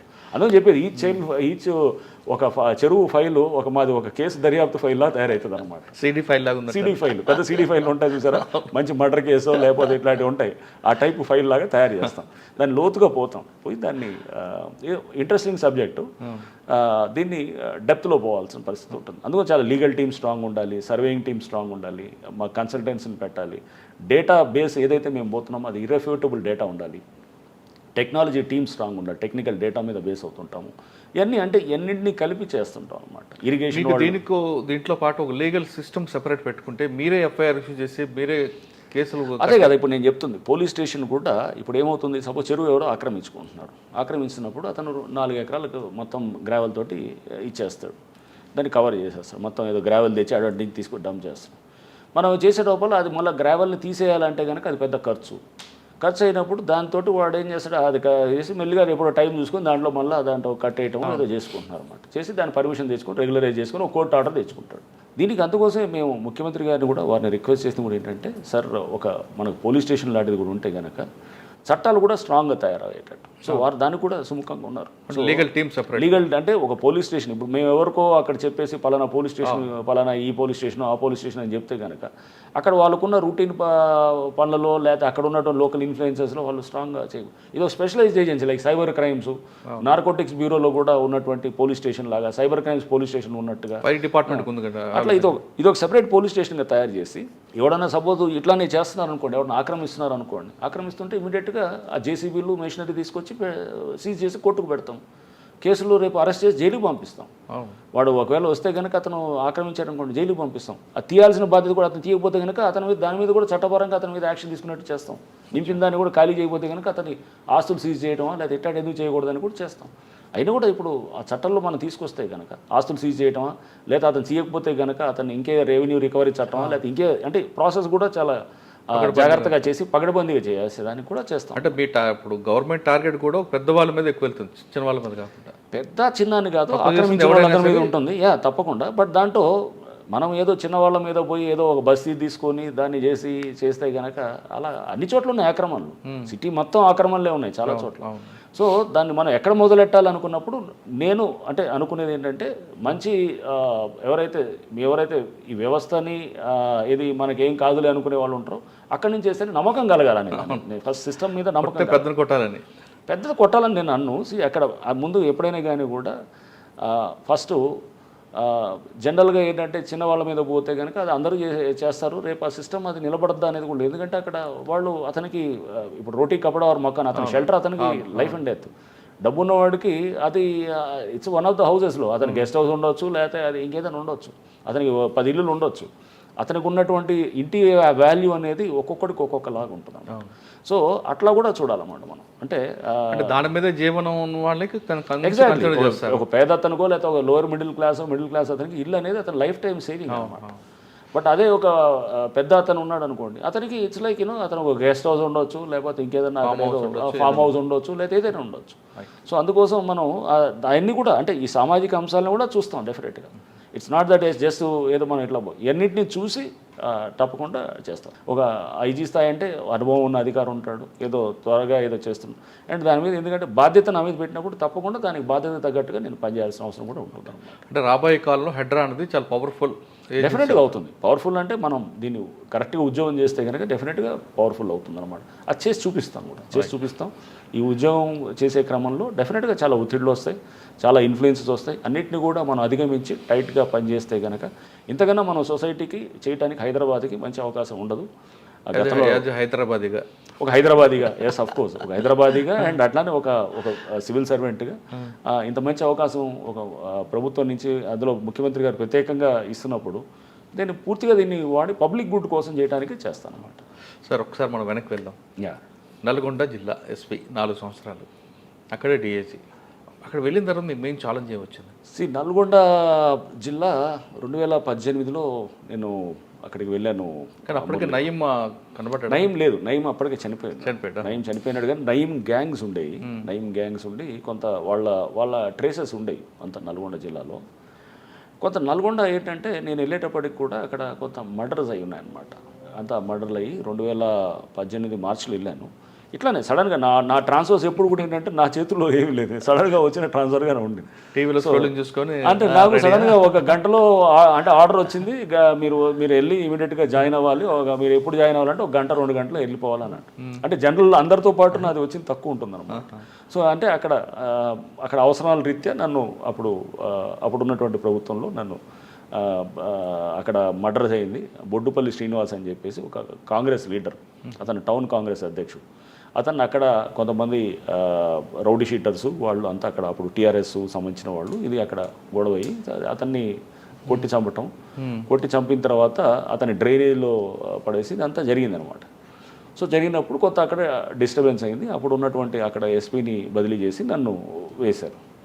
సో రౌడీయిజం అనేది కొంత నల్గొండలో కాస్త ఎక్కువగా ఉంటుందన్నమాట. సో అక్కడ కాస్త అంత భాయ్ అనే కల్చర్ ఒకటి ఉంటుందన్నమాట. అంటే అంతా ఏంటంటే మనం ఊరిని శాసించాలి, టౌన్ అంతా మన కంట్రోల్లో. నల్గొండకి నేను వెళ్ళినప్పుడు మార్చిలో ఈ అన్ని పరిస్థితుల్లో అంటే ఒక బొడ్డుపల్లి శ్రీనివాస్ మర్డర్ అయ్యింది. తర్వాత దాంతోపాటు అతను టౌన్ కాంగ్రెస్ అధ్యక్షుడు. అప్పుడు ఉన్నటువంటి అంటే ఇప్పుడు మన కోమటిరెడ్డి వెంకటరెడ్డి గారి చాలా క్లోజ్ ఫాలోవర్ కూడా అనమాట అతను. సో కోమటిరెడ్డి వెంకటరెడ్డి గారి క్లోజ్ ఫాలోవరు. సో అప్పుడు దీంట్లో జరిగినటువంటిది కాంగ్రెస్ లీడర్ని చంపిన తర్వాత జరిగినటువంటి గొడవలు, ఆ తర్వాత అయిన గడబడులు, దాని పరిణామాల్లో ఎస్పీని షిఫ్ట్ చేశారని చెప్పాను కదా. సో తర్వాత నెక్స్ట్ ఏమైందంటే దానికి ముందు కూడా ఒక చిన్న ఇన్సిడెంట్ కూడా అవుతుంది. ఒక అతను ఎవరో ఏం చేస్తాడంటే ఒక రౌడీ షీటర్, వాడు నోటోరియస్ రౌడీ షీటరు, ఒక మర్డర్ చేసి ఒకడిని మొండె ఒక దగ్గర, తల ఒక దగ్గర, అంటే కాళ్ళు చేతులు ఒక దగ్గర, అంటే ఊర్లోనే అన్ని రకరకాల చోట్ల అట్లా పడేస్తారనమాట. పడేసి అంటే వీడు చేశానని అంటే అది ఎందుకు చేస్తారంటే అంత క్రూరంగా చేసి దాని ద్వారా వచ్చేటటువంటి ఆ పేరు అంటే ఆ భాయ్ అనేది మీకు అదే చెప్తున్నాను. అంటే వాడు అంత క్రూరంగా అంత ఏంటంటే అంత గాస్లీ ఇన్సిడెంట్లో అతను ఇన్వాల్వ్ అయినాడు అనుకోండి, వాడు చూసి భయపడతారు అందరు. ఆ భయాన్ని ఎన్కాష్ చేసుకోవచ్చు. ఎక్కడ ఎన్కాష్ చేస్తారు వీళ్ళందరూ? ల్యాండ్ ఇష్యూస్లో ఎన్కాష్. ఎక్కడ ల్యాండ్ అక్కడికి వచ్చిన పేరు నల్గొండలో కాకుండా ఈవెన్ హైదరాబాదు, ఎల్బీ నగరు, ఈ అన్ని చాలా చోట్ల కూడా వీళ్ళందరూ కూడా ఈ టైప్ ఆఫ్ దాంట్లో వీళ్ళ ల్యాండ్ ఇష్యూస్లోకి వెళ్ళటాలు, సెటిల్మెంట్లు, దందాలు చేయటాలు ఇవన్నీ ఉంటుందన్నమాట వీళ్ళకి. సో వీళ్ళది ఈ టైప్ ఆఫ్ కల్చర్ నల్గొండలో కొంత అంతా కూడా కొంత ఈ అగ్రెసివ్గా ఉండేటటువంటి కల్చర్. సో దీన్ని హ్యాండిల్ చేయడానికి అక్కడ కొంత టైట్గా పోవాల్సి వచ్చింది. డెఫినెట్గా గట్టిగా యాక్ట్ చేసాం. ఎవరు సార్ అబ్బాయి? ఎవరు అబ్బాయి చాలామంది ఉంటారు. అంటే ఒకళ్ళని కాదు, ఒకళ్ళిద్దరు ఆడ మళ్ళీ 2 గ్రూపులు ఉంటాయి, కొట్లాడుకుంటూ ఉంటారు. సో కొట్లాడుకుంటూ వాళ్ళు ఏంటంటే ఆధిపత్యం కోసం టౌన్ నల్గొండ నుంచి ఎల్బీనగర్ వరకు వాళ్ళ ఆధిపత్యం పోరు. అంటే ఆధిపత్యం అంటే వాళ్ళు ఏం చేస్తారు, ఇక్కడ ఆధిపత్యం తీసుకొని హైర్డ్ కిల్లింగ్స్లో ఉంటారు. హైర్డ్ కిల్లింగ్ ఉండి కిరాయికి హత్యలు చేస్తారు. చేసి నెక్స్ట్ అంటే కొంచెం ఆ కల్చర్ ఎక్కువ ఉన్నదన్నమాట అక్కడ చేస్తూ అది మరి ఆ కల్చర్ ఫస్ట్ నుంచి కూడా అక్కడ అట్లా నయీం కూడా అట్లానే వచ్చిన ఇది. నయీం ట్రేసెస్ వాళ్ళ ఫాలోవర్స్ కొంతమంది ఉంటారు, వాళ్ళకి సంబంధించిన వాళ్ళు ఉంటారు. సో ఇట్లా ల్యాండ్స్లోకి వెళ్ళి కబ్జాలు చేయటాలు ఇదంతా ఉండేదన్నమాట. అక్కడి నుంచి హైదరాబాద్ మీద కూడా ఇంపాక్ట్ చూపించాం. సో వీళ్ళని కొంచెం టైట్గా హ్యాండిల్ చేయాల్సి వచ్చేది. ఎందుకంటే వీళ్ళని మామూలుగా ఏదో మనం కేసు పెడితే బెయిల్ ఇస్తేనో లేకపోతే ఏది మనం మామూలుగా ఒక అరెస్ట్ చేసి వాడికి ఒక 4-5 రోజులు పెడితే కనుక వాళ్ళు ఉండరు. సో వీళ్ళకి భయం అనేది చూపించాలన్నమాట. సో ఖచ్చితంగా అక్కడ భయం అనేది పోలీస్ భయం ఉండాలి. మంచివాడికి మంచి ఇది ఉండాలి. మంచివాడిని సపోజ్ చిన్న ఒక ఎస్ఐ కానీ, ఒక కానిస్టేబుల్ కానీ, ఒక ఆఫీసర్ కానీ అతను ఒక మాట ఏరా పోరా ఒరే తురే అన్నా కానీ కూడా తప్పకుండా చర్య తీసుకుంటాం అన్నమాట. ఎందుకంటే అతను సామాన్యుడు, మామూలు వాడు. అదే ఒక రౌడీ షీటరో లేకపోతే ఇట్లాంటి వాళ్ళు ఉన్నవాళ్ళు అతన్ని మనం మర్యాదలు చేసో లేకపోతే అతనితో ఉంటే కనుక ఈ 2 చాలా క్లియర్గా ఉండాలి మన డిస్క్రిమినేషన్ అన్నమాట.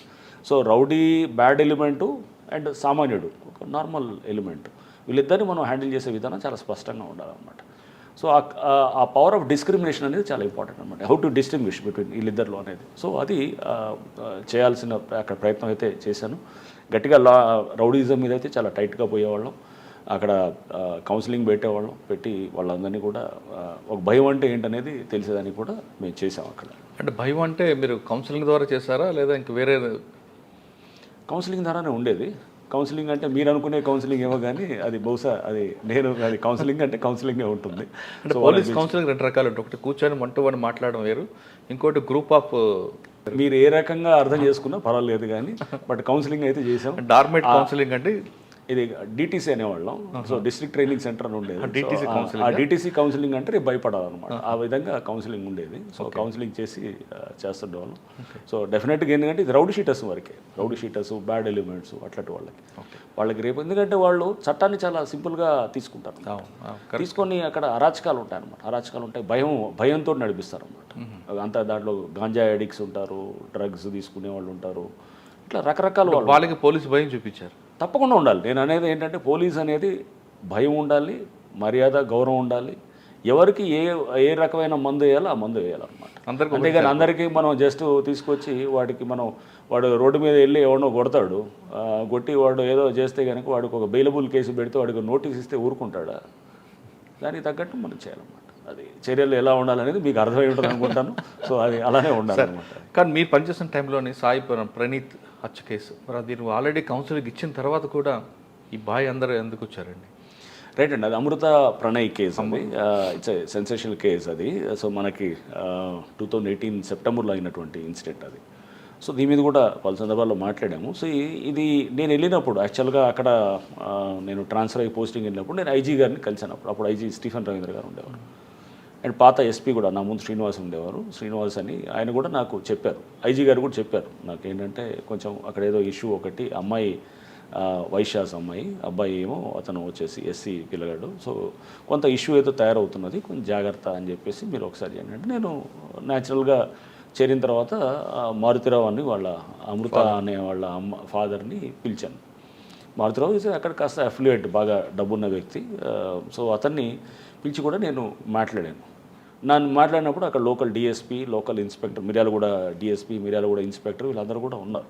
అందరినీ పెట్టి నేను మాట్లాడి ఇతను మారుతిరావు మిర్యాలగూడ అతను. సో చెప్పినప్పుడు అతను నార్మల్గా ఏమన్నాడు, ఈ అబ్బాయి అప్పటికే మ్యారేజ్ అయ్యింది, వాళ్ళది మ్యారేజ్ అయింది జనవరిలో అనుకుంటా, వాళ్ళు ఆర్య సమాజ్లో మ్యారేజ్ ఏదో చేసుకుంటారు. చేసుకున్న తర్వాత సార్ నాకు వాళ్ళిద్దరు ఏదో సరే, నేను అమ్మాయి నా ఒక బిడ్డే, నేను ఆ మ్యారేజ్ నాకు ఇష్టం లేదు, ఇప్పుడు చేసుకున్నారు కాబట్టి ఇక నేను చేయగలిగేది కూడా ఏమీ లేదు, వాళ్ళ దారి వాళ్ళది, నా దారి నాదే అనేటట్టు చెప్తూ బాధపడుతూ అతను కొంచెం కన్నీళ్ళు పెట్టుకోవడం చేస్తాను. సో మనం తండ్రిగా ఒక తండ్రి జనరల్గా జరిగేది ఇదే అన్ని కేసుల్లో. వాళ్ళు ఏంటంటే అయిపోయింది కదా, ఇక ఏముందిలే, వీళ్ళు ఎవరి దారి వాళ్ళది అనుకుంటారు. సో మేము సరే జాగ్రత్త మారుతిరావు, మీరు తప్పుడు వైపు ఎలాగో ఆలోచన చేయకుండా చూడండి అని చెప్పినాము. ప్లస్ మా వాళ్ళకు కూడా నేను మళ్ళీ అతను వెళ్ళిన తర్వాత కూడా కొంచెం జాగ్రత్తగా గమనిస్తుండండి. అట్లా మనం ఇది ఏంటంటే అంత ఈజీగా తీసుకోవడానికి లేదు, మనం గమనిస్తూ ఉండాలి, కొంత ఇన్ఫర్మేషన్ తీసుకోవాలని. సో ఇతను అప్పుడు ప్రెస్ మీట్లో కూడా నేను చెప్పాను ఇదంతా కూడా. సో తర్వాత ఏంటంటే ఇతను బాగానే ఉన్నాడు, బాగానే ఉండి ఈ అమ్మాయి ప్రెగ్నెంట్ అయింది.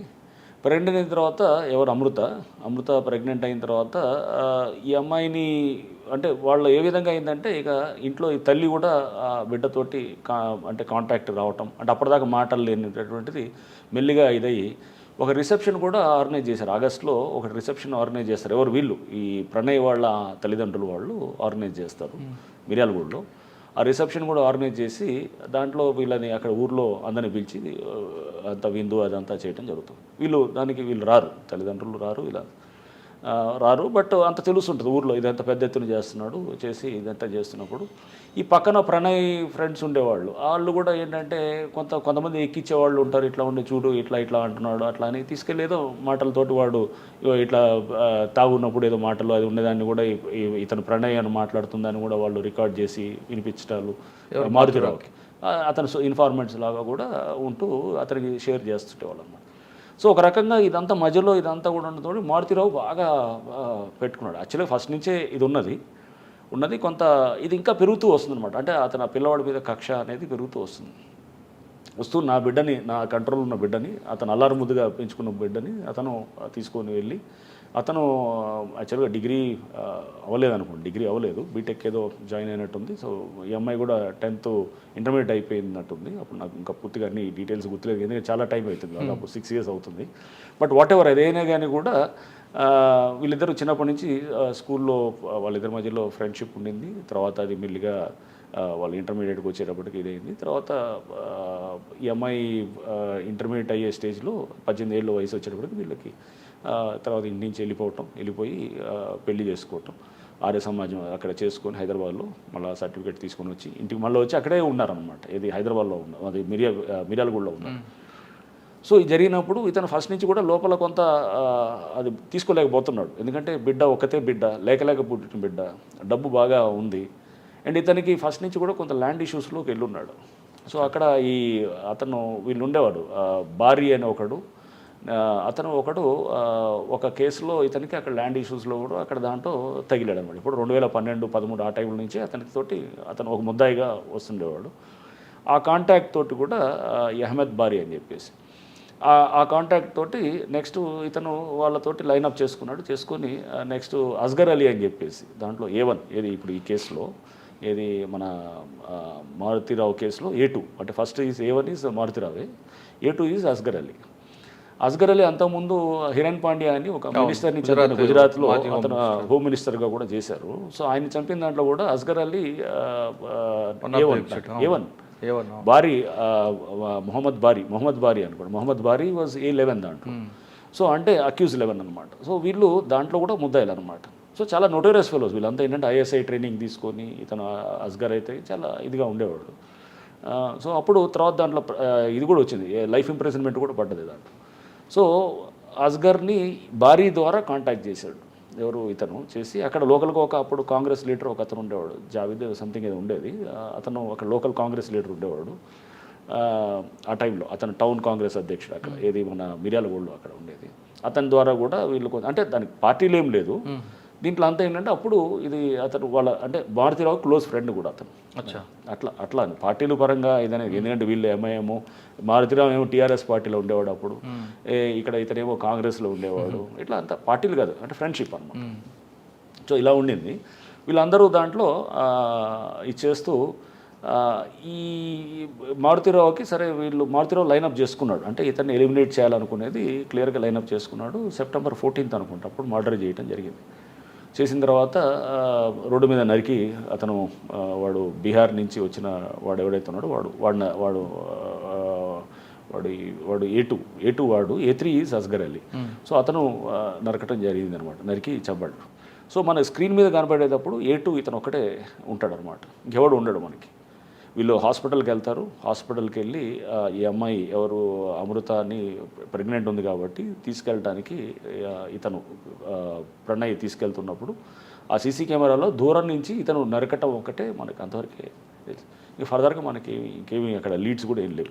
మీకు ఎన్ని గంటలకు వచ్చింది ఇన్ఫర్మేషన్ అండి ఆ రోజు? ఇమీడియట్గా అక్కడ అయింది ఆ రోజు. ఐ థింక్ అరౌండ్ 11:30-12 అట్లా అయింది. ఇమీడియట్గా వచ్చింది. ఇమీడియట్గా వితిన్ 12 ఆ టైంలో అయినట్టుంది, 11:30-12 ఆ టైంలో. సో ఇమీడియట్గా వెళ్ళటం జరిగింది. అందరం మా వాళ్ళు వెళ్ళారు. వెళ్ళిన తర్వాత సో ఫస్ట్ డౌట్ మారుతిరావు మీదే ఉండింది న్యాచురల్గా. మారుతిరావు మీద ఉండింది. మారుతిరావు FIRలో కూడా మారుతిరావు పేరు వచ్చింది, ఎందుకంటే ఇతన్ని చంపడానికి ఇదనేది. బట్ మారుతిరావుకి కనెక్ట్ అవ్వడానికి ఏం లేదు, ఇతనికి అతనికి ఎటువంటి కాంటాక్ట్ కూడా ఉండదు అనమాట అసలు. సో వీళ్ళు కాంటాక్ట్ వాడింది కూడా అంతా అక్కడ డిఫరెంట్ టైప్ ఆఫ్ కమ్యూనికేషన్ అంతా వాడారు. అప్పుడు వాడి అసలు ఎక్కడ కూడా మనకి దొరకకుండా ఉండేటటువంటి విధంగా కూడా చాలా జాగ్రత్తలు తీసుకున్నారు అంతా. అస్గర్ ఎందుకంటే వాడు పెద్ద ముదురు కేసు కాబట్టి వాడు ఆల్రెడీ ఇదంతా కూడా జాగ్రత్తగా చేశాడు. సో మనకి వెంటనే కొంత మాకున్నటువంటి నెట్వర్క్లో ఈ అన్నింటినీ మనం ముందు తీసుకుంటూ ఒకళ్ళని మనం ఐడెంటిఫై చేయటం మొదలెట్టి తర్వాత టీమ్స్ అన్నీ కూడా కొంత అన్ని స్టేట్స్లో అన్ని రకాలుగా, అంటే మహారాష్ట్రకి కొంత ఇటువైపు కూడా మనము మన ఇతన్ని తీసుకురావడానికి బీహార్కి, నెక్స్ట్ ఇంకా కొంత మనకి అంటే అన్ని స్టేట్స్ కూడా డిస్పాచ్. బీహార్ అని మీకు ఎలాగ అయిపోయిందండి? క్లూ ఎక్కడ వచ్చింది? సో క్లూ అనేది ఎక్కడంటే మనకి ఈ చేసే క్రమంలో యాక్చువల్గా ఒకటి మనం పికప్ చేసినప్పుడు ఎవరు చేశారు ఏంటనేది మనకి వర్కౌట్ తెలిసిపోయింది అనమాట. పలానా వాడని చెప్పి అర్థమైంది అనమాట. అర్థమైనప్పుడు వాడి ఫోటోలు అది తీసుకున్నాం. ఎక్కడో చిన్న దాంట్లో మనకి ఐ థింక్ వాడి ఫోటో ఒక దగ్గర వచ్చింది మనకి. ఫోటో వచ్చినప్పుడు ఆ ఫోటోని పట్టుకొని మా టీం అక్కడ చాలా బాగా చేశారు. అక్కడ ఉన్నటువంటి టీం అప్పుడు ఆఫీసర్స్ అంతా కూడా అప్పుడు ఇతను ఉండేవాడు, మన హాలియా ఇన్స్పెక్టర్ కూడా ఉండేవాడు. హాలియా ఇన్స్పెక్టరు ఇప్పుడు కొండమల్లిపల్లిలో ఉంటున్నాడు అనమాట ఇన్స్పెక్టర్ అతను.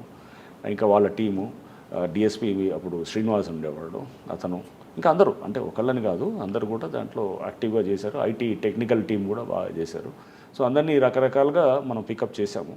పికప్ చేసి అంటే మీకు అన్నీ నేను మీకు చెప్పకూడదు, అందులో నేను కొన్ని కావాలని రివీల్ చేయకూడదు, ఎందుకంటే రేపు క్రిమినల్స్ అందరూ కూడా తెలుసుకొని.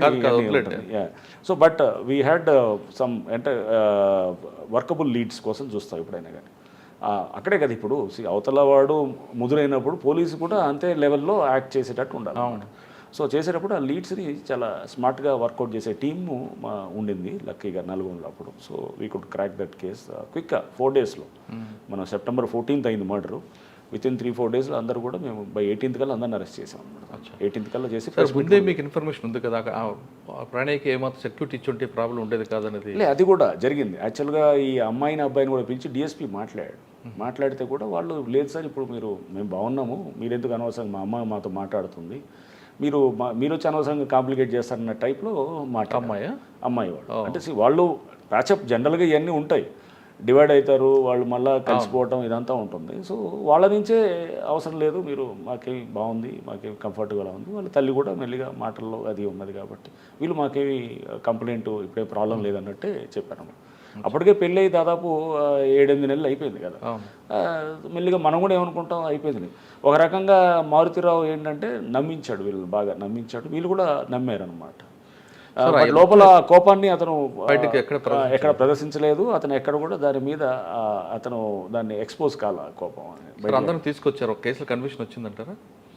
ఆ తర్వాత ఏమైందో అంటే దాన్ని ఫాస్ట్ ట్రాక్ కోర్టులో కూడా పెట్టాము. ఐ థింక్ మరి కేసు నేను ఏమైందో నాకు తెలియదు. అంటే నేను వచ్చిన తర్వాత నేను అమ్మాయిని మధ్యలో నాకు ఒకసారి అమృత మాట్లాడాను, అవుతుంది సార్ అప్పుడు జరుగుతుంది, వాళ్ళ ఫాదర్ కూడా ప్రణయ్ వాళ్ళ ఫాదర్ కూడా మాట్లాడారు, అవుతుంది సార్ ఎవిడెన్స్ అవుతుంది. నేను మళ్ళీ తర్వాత ట్రాక్ మొత్తం ఎపిసోడ్ చూసారు కదా, ఎపిసోడ్లో ప్రతీకార వచ్చేది క్లియర్గా. మారుతురా కూడా మనకి సూసైడ్ చేసుకుంటారు, అది ఏం సాధించినట్లండి? చాలా చాలా పెక్యులర్ అండ్ ఇంట్రెస్టింగ్ కేసు కూడా. అంటే దీంట్లో మనం సామాజిక అండ్ సైకాలజీ దీన్ని అర్థం చేసుకుంటే కూడా దీంట్లో చాలా ఉన్నాయి. చిన్నప్పటి నుంచే కనుక వాళ్ళు ఇన్ఫాచ్యుయేషన్స్ ఉంటాయి, వాళ్ళ ప్రేమ ఇవన్నీ ఉంటుంది. ఎస్పెషలీ ఆ అడాలసెన్స్లో ఉన్నప్పుడు 14-15 అంటే జస్ట్ ఆ ఏజ్లో ఉన్నప్పుడు దాంట్లో చూడంగానే మనిషిని చూడంగానే కాస్త కనపడంగానే పిల్లవాడు కానీ అమ్మాయి కానీ అందంగా కనపడంగానే ఆ ప్రేమలు అనేది వస్తాయి అన్నట్టు, డెవలప్ అవుతాయి. అది డెవలప్ అయినప్పుడు సో అది యాక్చువల్గా అది ప్రేమ నేను ఇట్స్ షియర్ ఇన్ఫాచ్యుయేషన్. సో అది ఆ ఆస్పెక్ట్ ఒకటి, రైట్. సో దీంట్లో అమ్మాయి అబ్బాయి వాళ్ళిద్దరూ ప్రేమించుకున్నారు, ఫైన్, బాగానే ఉంది. మనం తర్వాత మారుతిరావు ఏమో అతను వైశ్య అండ్ వీళ్ళేమో ఈ పిల్లవాడు ఇతను ఎస్సీ మాలా కమ్యూనిటీ అనుకుంటా. సో ఇతను ఎస్సీ అనమాట. సో న్యాచురల్గా కమ్యూనిటీ అనేది కూడా ఒక యాంగిల్ దాన్ని తీసుకొచ్చిన తర్వాత డబ్బు పరంగా కూడా ఇతను బాగా డబ్బు ఉన్నవాడే. వీళ్ళ ఫాదర్ కూడా ఎల్ఐసిలో హీ వాజ్ ఒక ఎంప్లాయీ, హీ వాజ్ ఆల్సో పర్వాలేదు, reasonably he was good. But అంటే ఈయన బాగా డబ్బు ఉన్నది. సో కులం అనేది మెయిన్ ఒక ఆస్పెక్ట్ చూశాడు. ప్లస్ ఈ పిల్లోడు ఏమున్నది ఇతనికి బ్యాక్గ్రౌండ్. ఇప్పుడు ఒక తండ్రిగా ఆలోచన చేసినప్పుడు న్యాచురల్గా ఏం చేస్తాడు, నా బిడ్డని నేను మంచిగా చేయాలనేది చూస్తాడు ఆవిడ. నా బిడ్డని నేను మంచి కుటుంబంలో ఇవ్వాలి, మంచి భవిష్యత్తు ఇవ్వాలనుకునే తండ్రి తప్పకుండా ప్రతి తండ్రి అయినా మీరైనా అంతే చేస్తారు, నేనైనా అంతే చేస్తాను. సో ఒక మంచి ఫ్యామిలీలో ఇవ్వాలి బాగా. నేను మారుతిరావు అని అడిగాను కూడా ఇంట్రాగేషన్ అప్పుడు. మారుతిరావు ఇదే సపోజ్ ఒక పిల్లవాడు ఎస్సీ పిల్లవాడు ఉంటాడు, అతను ఐఏఎస్ అధికారం లేకపోతే ఎవరు ఉంటారు, నువ్వు అప్పుడు ఇస్తావా పిల్లని ఇస్తావా అన్నాడు. తప్పకుండా ఇస్తాను సార్ అన్నాడు.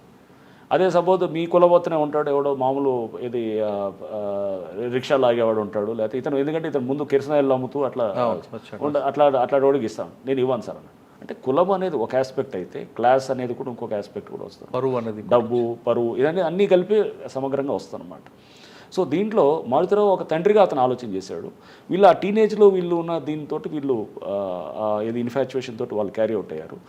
ఇవన్నింటిలో కూడా ఏమనిపించిందంటే మారుతిరావు పేరెంటింగ్ ఇష్యూస్లో కూడా కొన్ని వస్తాయన్నమాట. ఇవన్నీ అంటే ఒక తండ్రి తల్లి కూడా మనం ఈ ఏజ్లో చాలా జాగ్రత్త, ఎస్పెషల్లీ సెల్ ఫోన్స్ వచ్చిన తర్వాత చాలా జాగ్రత్తగా ఉండాలన్నమాట.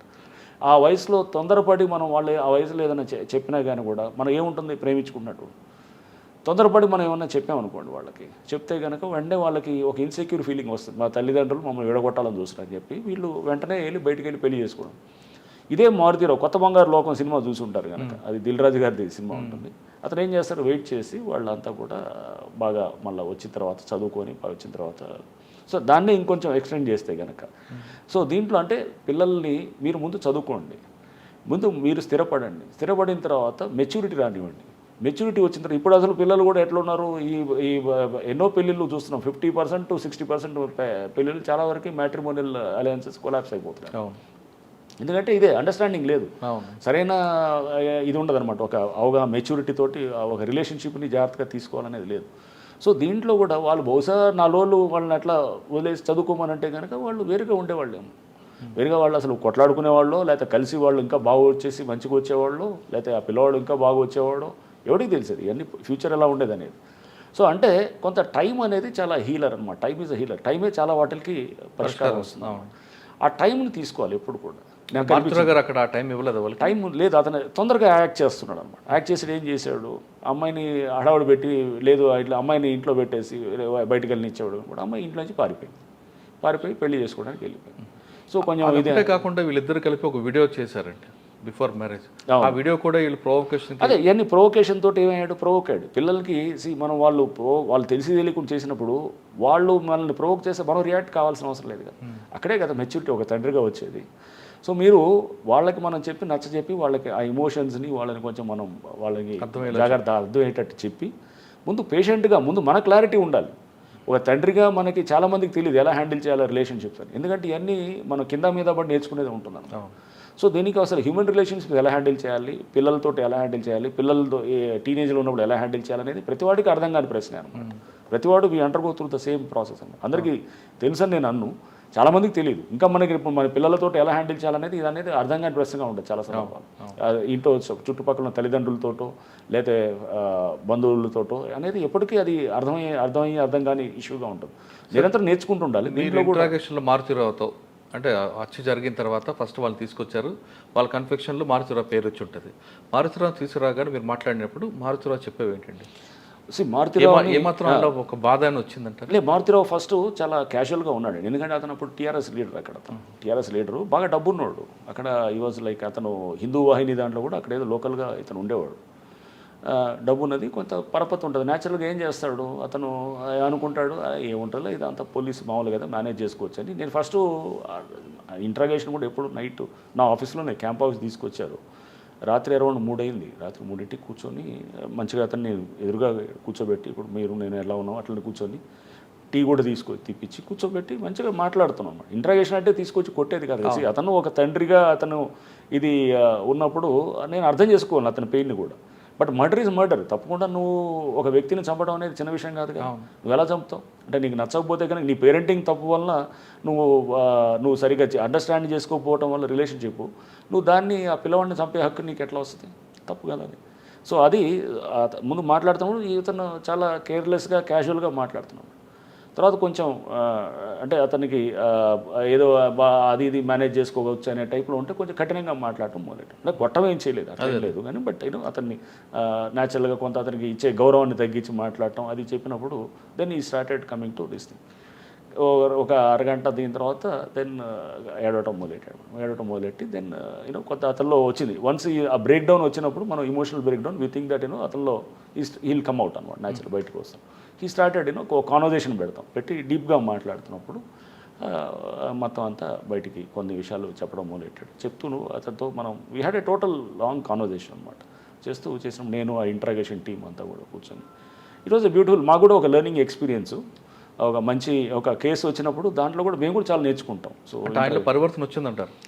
పరివర్తన వస్తుంది అనలేను, తప్పకుండా చంపాను అనేది వచ్చింది, అది తప్పకుండా ఆ ఫీలింగ్ అయితే వచ్చింది. అందుకని ఒక తర్వాత అతనే సూసైడ్ చేసుకున్నాడు. ఎప్పుడైతే కొన్ని రోజుల తర్వాత అతను కేసులో అరెస్ట్ అయ్యి మళ్ళీ వచ్చిన తర్వాత కేసు ఎప్పుడైతే టైట్ అయిందో అతని చిందన అంటే ఒక వ్యక్తి అతను డబ్బు సంపాదించడం కానీ ఎలా హ్యాండిల్ చేసుకోవాలో రిలేషన్షిప్ అనేది తెలియలేదండి మారుతిరావుకి.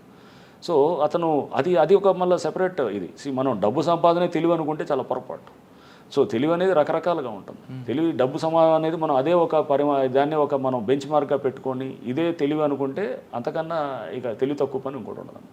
తెలివికి చాలా రకాలు ఉంటాయి. నువ్వు how you handle your relationships, నువ్వు ఎవరెవరితో ఎలా ఉంటావు, లేకపోతే నువ్వు ఇది కూడా ఒకటి ఆస్పెక్ట్స్. అఫ్కోర్స్ నువ్వు సొసైటీలో ఎలా సర్వే అవుతున్నావు, అన్నిటినీ కూడా కలిపి సమిష్టిగా అదే నీ maturity level. So Maruti Rao clearly దీంట్లో మిస్ అవుతున్నాడు అనమాట. ఈ రిలేషన్షిప్స్ దగ్గర క్లియర్గా అతను చాలా అర్థం కాకుండా ఉన్నాడు. చాలామంది నేను తెలుసుకుంటుంటాను, బహుశా పిల్లలతో హ్యాండిల్ చేయాలంటే కనుక వాళ్ళతో ముందు స్పెండ్ చేయాలి టైం. ఏదో మనకి చాలామంది తెలియాలి స్పెండ్ చేయాలంటే కనుక ఊరిన టైం స్పెండ్ చేస్తే కూడా కాదు.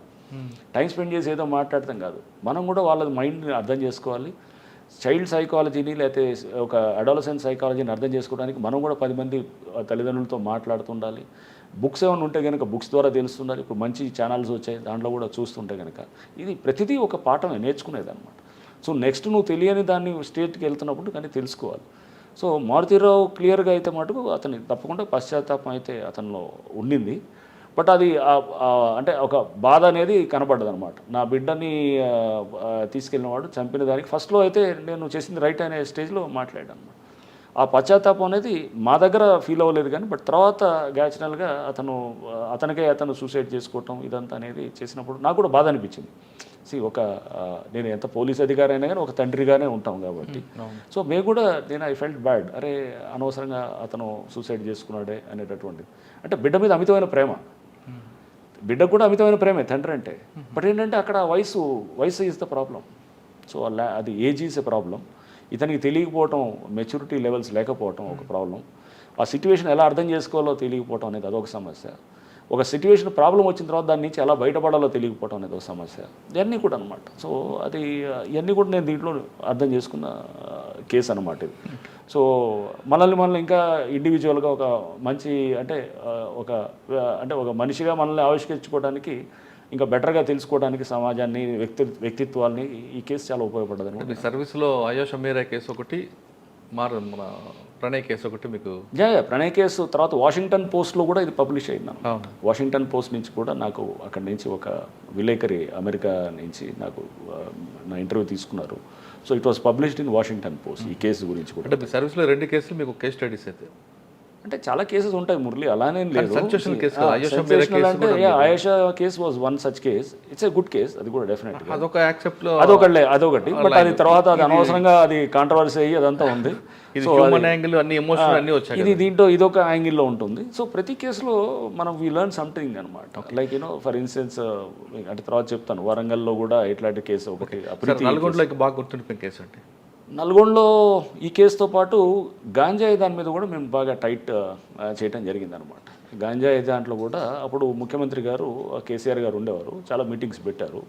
ఈ కోవిడ్ టైంలో గాంజా పెద్ద ఎత్తున కూడా మొదలైందనమాట. సో అప్పుడు ప్రభుత్వం కూడా ఏం చేశారంటే బాగా టైట్ చేయాలి గాంజాయి మీద అని చెప్పేసి క్లియర్ ఇన్స్ట్రక్షన్స్ ఇవ్వడంతో మేము చెకింగ్స్ అవన్నీ పెడుతూ కూడా మొత్తం పెద్ద ఎత్తున పట్టుకుంటూ తర్వాత దీనికి అన్ని సోర్స్ ఏఓబీలో ఉండేది. అంతే ఏఓబీలో ఉండేది. నేను ఏఓబీలో ఆ ఏరియాలో గ్రే హౌన్స్లో పనిచేశాను ఎస్పీగా. అవును, అది 2009 నుంచి 12 దాకా అక్కడ గ్రే హౌన్స్లో ఎస్పీగా చేశాను. సో నాకు పూర్తి అవగాహన ఉంది ఏఓబీ ఎట్లా ఉంటుంది, ఎక్కడ లోపల ఎక్కడెక్కడ ఏ విలేజ్లో ఎట్లా ఉంటుంది అనేది పూర్తి అవగాహన ఉంది.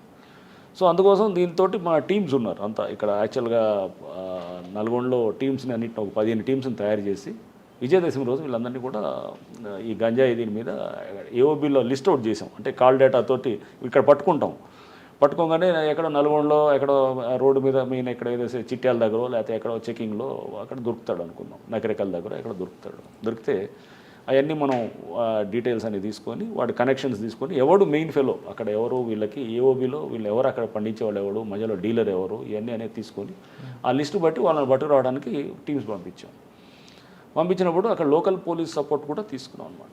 తీసుకొని లోకల్ ఎస్పీకి మాట్లాడాను అక్కడ, ఏది వైజాగ్ రూరల్ ఎస్పీకి, ఈస్ట్ గోదావరి ఎస్పీకి కూడా మాట్లాడి నేను పర్సనల్గా మాట్లాడిన తర్వాత మా దగ్గర నుంచి ఒక అడిషనల్ ఎస్పీని కూడా పంపించాను, సతీష్ అని చెప్పి. అతను కూడా వెళ్ళి అక్కడే క్యాంప్ చేసి వాళ్ళ లోకల్ సపోర్ట్ తీసుకొని వెళ్ళి దాదాపు 1000 కేజీల గాంజా కూడా రికవర్ చేసాం అక్కడ.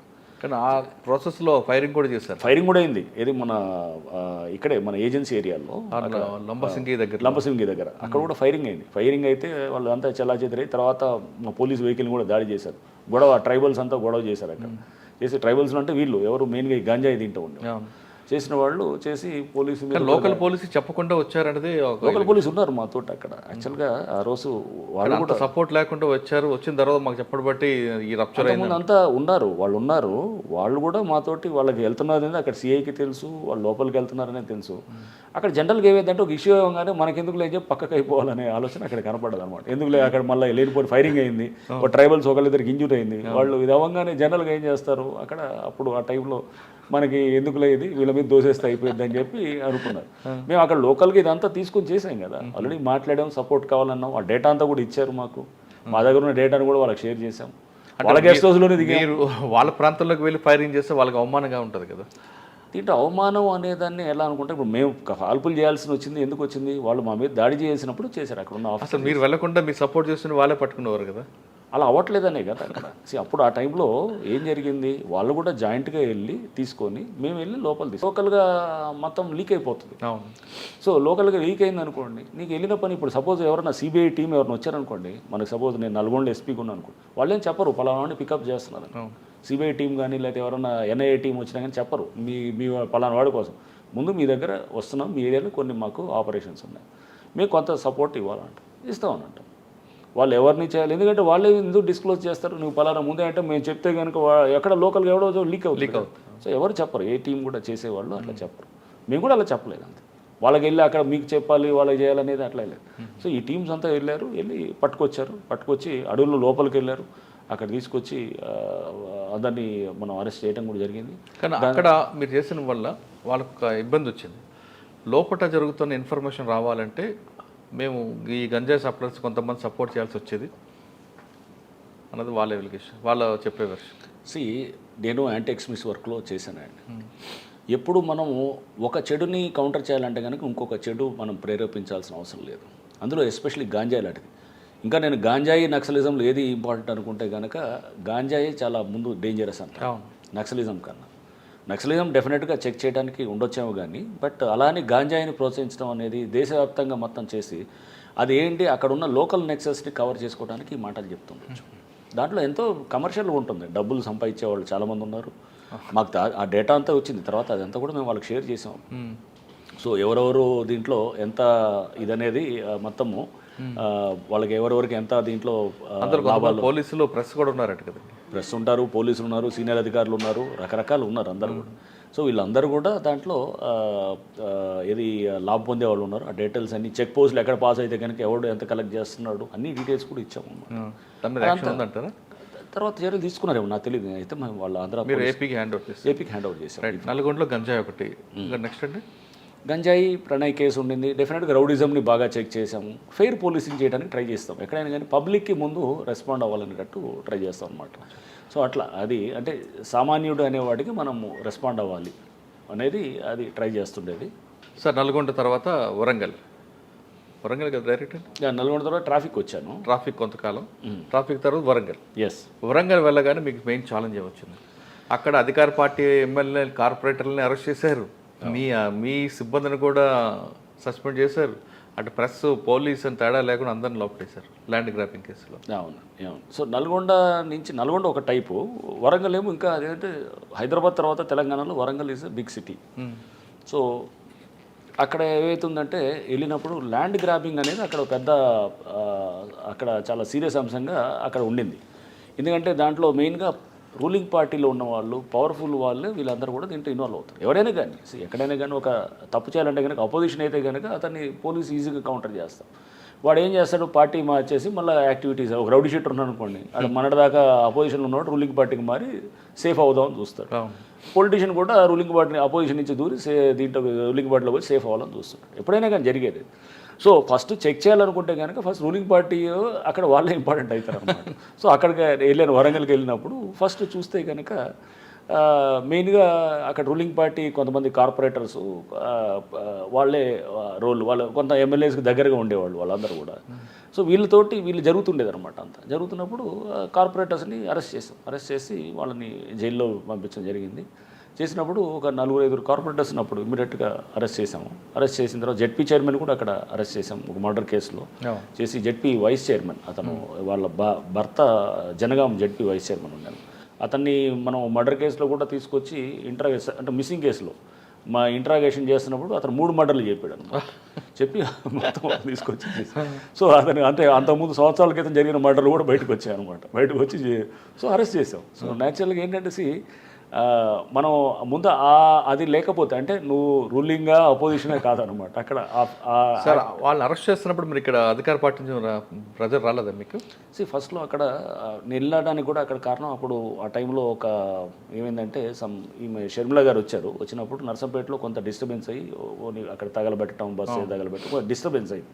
సో నేను ఎప్పుడు వెళ్ళాలన్నా చెప్పాను కదా, నల్గొండలోనేమో మర్డర్ అయింది, ఇక్కడేమో ఇదంతా డిస్టర్బెన్స్ అవ్వగానే వెంటనే నాకు సడన్గా కొన్ని గంటల్లో నా ట్రాన్స్ఫర్ ఆర్డర్ వచ్చి నేను వెళ్ళినప్పుడు బహుశా నేను క్రైసిస్ మేనేజ్మెంట్లో కొంచెం బెటర్గా ఉంటానని ఫీలింగ్ ఏమైనా ఉండిందేమో. సో ఇప్పుడు కూడా ఇప్పుడు దీంట్లో కూడా అంటే చేయడానికి ఏమైనా ఉంటే కనుక government has a good impression లక్కీగా నా మీద. ఇప్పుడు రేవంత్ రెడ్డి గారికి కానీ లేకపోతే అప్పుడు కేసీఆర్ గారు కానీ.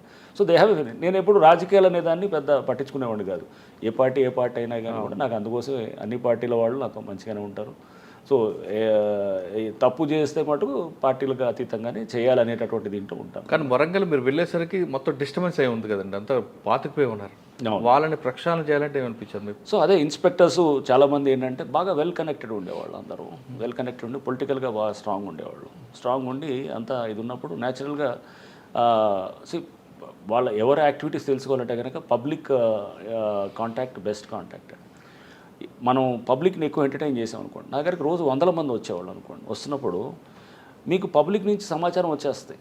అతని ఇష్యూ చూడంగా నాకు అర్థమైపోయింది ఇతను యాక్ట్ చేశాడా చేయట్లేదు. ఎందుకు యాక్ట్ చేయట్లేదు పోలీస్ అక్కడ అతనికి ఏం ఆపుతుంది ఇతన్ని ఉన్నప్పుడు అక్కడ అతను పొలిటికల్ ఉండొచ్చు, లేకపోతే అతని సొంత ఒక దీంట్లో ఒక సందర్భంలో నా దగ్గరకు ఒక ఎమ్మెల్యే వచ్చాడు. ఎమ్మెల్యే వచ్చినప్పుడు అతను ఎంటర్ అవుతున్నాడు. ఈ లోపల నేను ఇన్స్పెక్టర్ ఒకరితో మాట్లాడుతున్నాను అనమాట. మాట్లాడుతూ ఏం చేసావా ఫస్ట్ వెళ్ళంగానే అనమాట. ఎందుకు ఇట్లా చేసావు అంటే, సార్ ఎమ్మెల్యే గారు చెప్పినారు సార్ అయ్యాను అన్నాడు. ఎమ్మెల్యే గారు చెప్పినారా అని చెప్పేసి నేను స్పీకర్ ఫోన్ పెట్టి ఎమ్మెల్యే ఆయన రాగానే ఆయన ఎమ్మెల్యే వచ్చిన్నాడు. అక్కడికి వస్తే ఎవరు చెప్పినారు ఇకంటే, సార్ ఎమ్మెల్యే గారు చెప్పినాడు. ఈ ఎమ్మెల్యే అంటాడు, సార్ నేను ఎక్కడ చెప్పాను సార్ అని ఈయన డిఫెన్స్లో ఉన్నాడు అనమాట. సో అంటే తర్వాత అర్థమైంది ఈయన పేరు చెప్పి ఒకటి ఉంటే ఇంకో 10 వాళ్ళు చేసుకుంటారు అన్నమాట సొంతగా అనమాట. సో నేను చెప్పాను, సరే ఎమ్మెల్యే చెప్పినారు ఎవరు చెప్పినా కానీ కూడా అది నాకు చెప్పాలి, నువ్వు అక్కడ తీసుకోవాల్సిన అవసరం లేదు. దాంట్లో రైట్ ఏందో రాంగ్ ఏందో నేను చూస్తాను. నువ్వు కనుక దాంట్లో తప్పు చేస్తే కనుక సస్పెండ్ అవుతావు. అట్లా అని చెప్పి దాదాపు 20 మంది పైన సస్పెండ్ అయ్యారు అక్కడ. సో వరంగల్ నేనున్న 10 నెలలు 20 మంది సస్పెండ్ అయ్యారు. సో నువ్వు అక్కడ జెన్యున్గా ఉండేది, నీకు ఏమైనా తప్పు అనిపించి నువ్వు ఎమ్మెల్యే గారు చెప్పినారో లేకపోతే ఇంకెవరో మంత్రి గారు చెప్పినారని నువ్వు చేస్తే కనుక రేపు you will have to face the music. జాగ్రత్త. నీకేమైనా ఉంటే కనుక సిపి గారి పేరు తోసే నువ్వు ఒకసారి సిపి గారికి చెప్పించండి సార్ అని చెప్పించు. నేను తీసుకుంటాను ఆ ప్రశ్న అంతా నేను తీసుకుంటాను. నేను అడుగుతాను ఎందుకు ఎట్లా చేస్తానని అడుగుతాను. నాకు చెప్పరు, నేను చెప్పినా నేను నీకు చెప్పను. నువ్వు అనేది క్లియర్గా ఉంటుంది అనమాట. సో అట్లా ఆ క్వశ్చన్ ఇవ్వాలి కింద అనమాట. కింద వాళ్ళకి ఏంటంటే అది లేకపోతే వాళ్ళు సతమతం అయిపోతారు అనమాట. వాళ్ళకి ఆ ప్రెషర్ ఫీల్ అవుతారు. అంటే ఎమ్మెల్యే ఒకటి చెప్తే వీళ్ళు 4 యాడ్ చేస్తారు, 4 యాడ్ చేస్తారు. లేకపోతే నిజంగా ప్రెషర్ ఉన్నా కానీ కూడా అతను తట్టుకోలేని పరిస్థితి ఉన్నప్పుడు మనం అతనికి ఆ క్వశ్చన్ ఇవ్వాలన్నమాట. ఇచ్చి మనం అతనికి లేదు నువ్వు నేనున్నాను నీకు అది ఆ కంఫర్ట్ ఇస్తేనే లీడర్షిప్ అనేది నేను అట్లా అనుకుంటాను అనమాట. అంటే మనం వాళ్ళకి ఆ భరోసా ఇవ్వగలిగితేనే వాళ్ళు ప్రెషర్ని నీకు ఫీల్ పర్వాలేదు, ప్రెషర్ నేను తీసుకుంటాను, నువ్వు ఫ్రీగా పనిచేయి. సార్ వరంగల్లో మీరు ఉన్నప్పుడు ఎంతమంది ఇన్స్పెక్టర్ల మీద సస్పెండ్ చేశారు, ఎంతమంది పొలిటీషియన్ని అరెస్ట్ చేశారు, ప్రెస్ వాళ్ళ మీద ఎంత యాక్షన్ తీసుకున్నారు? లేదు నాకు నెంబర్ గుర్తులేదు కానీ బట్ అదే అరౌండ్ 24-25 దాకా సస్పెన్షన్స్ అయినాయి ఆ టైంలో పోలీసు. దీంట్లో ఎట్లా ఉంటుందంటే ఎస్పీ నల్గొండగా ఉన్నప్పుడు నాకు సస్పెన్షన్ పవర్ ఉండదు. ఎస్పీగా ఏమైనా ఉంటే పైకి రాయాలన్నమాట, డిఐజీకి రాయాలి. ఇక్కడ సిపిగా వెళ్ళటంతో నా పవర్ ఉంటుంది అనమాట అక్కడ. ఎందుకంటే డిఐజీ ర్యాంక్లో ఉన్నాను కాబట్టి పవర్ ఉంటుంది. సో పవర్ ఉన్నప్పుడు న్యాచురల్గా నాకు కంట్రోల్ చాలా ఎఫెక్టివ్గా, నేను ఎప్పుడు కమాండ్ కంట్రోల్ చాలా స్ట్రాంగ్గా ఉండాలని ఎక్స్పెక్ట్ చేస్తాను. ఎందుకంటే లేకపోతే కింద లూజ్ అడ్మినిస్ట్రేషన్ ఉంటుంది. సో అది తప్పకుండా అది వాడాను. పొలిటీషియన్స్ కూడా చాలామంది అరెస్ట్ అయ్యారు, చెప్పాను కదా. చాలామంది రూలింగ్ పార్టీ వాళ్ళు ఉన్నారు, అప్పుడు కాంగ్రెస్ వాళ్ళు కూడా ఒకళ్ళిద్దరు ఉన్నారు. ఇట్లా రకరకాలుగా అన్ని పార్టీస్ వాళ్ళు ఉన్నారు, అన్ని వాళ్ళు అరెస్ట్ అయ్యారు. ప్రెస్ వాళ్ళు కూడా అరెస్ట్ అయ్యారు. కొంతమంది ప్రెస్ వాళ్ళు అరెస్ట్ అయ్యారు. పోలీస్ ఆఫీసర్లు ఒకళ్ళిద్దరు అరెస్ట్ అయ్యారు జరిగింది. అది చేసి అంటే ముందు ఒక వ్యవస్థ అనేది ఒకటి ఉండాలి మురళి. ఫస్ట్ సింపుల్ అది. సిస్టమ్ పనిచేయాలి, సిస్టమ్ స్ట్రాంగ్ ఉండాలి. సిస్టమ్ వీక్ అయిపోయింది అనుకోండి, న్యాచురల్గా ఏమైతే ఇష్టారాజ్యంగా ఉంటుంది అన్నమాట. పైకి అంతా నార్మల్గా ఉన్నట్టు ఉంటుంది కానీ లోపలంతా డొల్ల ఉంటుంది అనమాట. అలా సార్ అది కాకుండా మీకు బాగా గుర్తుండిపోయిన కేసులు ఉన్నాయి వరంగల్లో? వరంగల్లో తప్పకుండా మంచి కేసెస్, ప్రీతి కేసు ఒకటి ఉన్నది, ఆ అమ్మాయి సూసైడ్ చేసుకొని చనిపోయిందనే కేసు ఒకటి. ఆ అమ్మాయి మెడికో అనమాట, సో హౌస్ సర్జెన్సీ చేస్తుండేది, ఎండి చేస్తూ చనిపోయిన case. That was also a good case. అది సార్ ఆ కేసులో ఆ అమ్మాయి సైఫ్ అనమాట. సైఫ్ హరాస్మెంట్ తట్టుకోలేక సూసైడ్ చేసుకున్నానని చెప్తారు, కానీ అమ్మాయి న్యాచురల్ డెత్ అని వస్తుంది కదండి.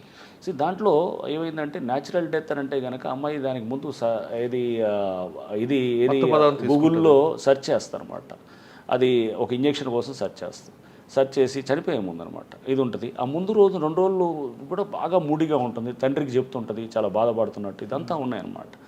సో బట్ ఇంజెక్షన్ అనేది వీళ్ళు ఏంటంటే ఇమీడియట్గా అక్కడ మనకి వాళ్ళకి అమ్మాయి అంటే కొలాప్స్ అయిపోయింది, కానీ వీళ్ళు అన్ని రకరకాల ఇమీడియట్ ఫస్ట్ అంటే ఎమర్జెన్సీ ట్రీట్మెంట్ ఇంటెన్సివ్ అక్కడ ఐసీయూకి తీసుకెళ్ళి తీసుకొచ్చి చేయడంతో మనకు ఫస్ట్ ఇనిషియల్గా కొన్ని మిస్ అవుట్ అయినాయి అనమాట. మనకి ఏది అక్కడ అంటే వాళ్ళు సిరెంజెస్ పొడవటం అనేది ఏది మనకి ఇది అనేది కొన్ని అంటే కొంత దాంట్లో ఇది ఉండింది, కానీ బట్ షూర్ షాట్ అక్కడ మనకు ఉన్నటువంటి ఇన్వెస్టిగేషన్లు వచ్చినవన్నీ కూడా డెఫినెట్గా అది సూసైడ్ వైపే మనకు అది చూపిస్తుంది అనమాట. అంటే ఆయన వేదములు తట్టుకోలేక సూసైడ్ చేసి కరెక్ట్, ఎందుకంటే చాట్స్ ఉన్నాయి, అన్నీ కూడా చాట్స్ ఉన్నాయి. చాలా మరి డీడీ ఎందుకు లేదండి, డైన్ డిక్లరేషన్ చేయించలేదు? డైన్ డిక్లరేషన్ అమ్మాయి అసలు మాట్లాడే పరిస్థితి ఎక్కడ ఉంది అసలు?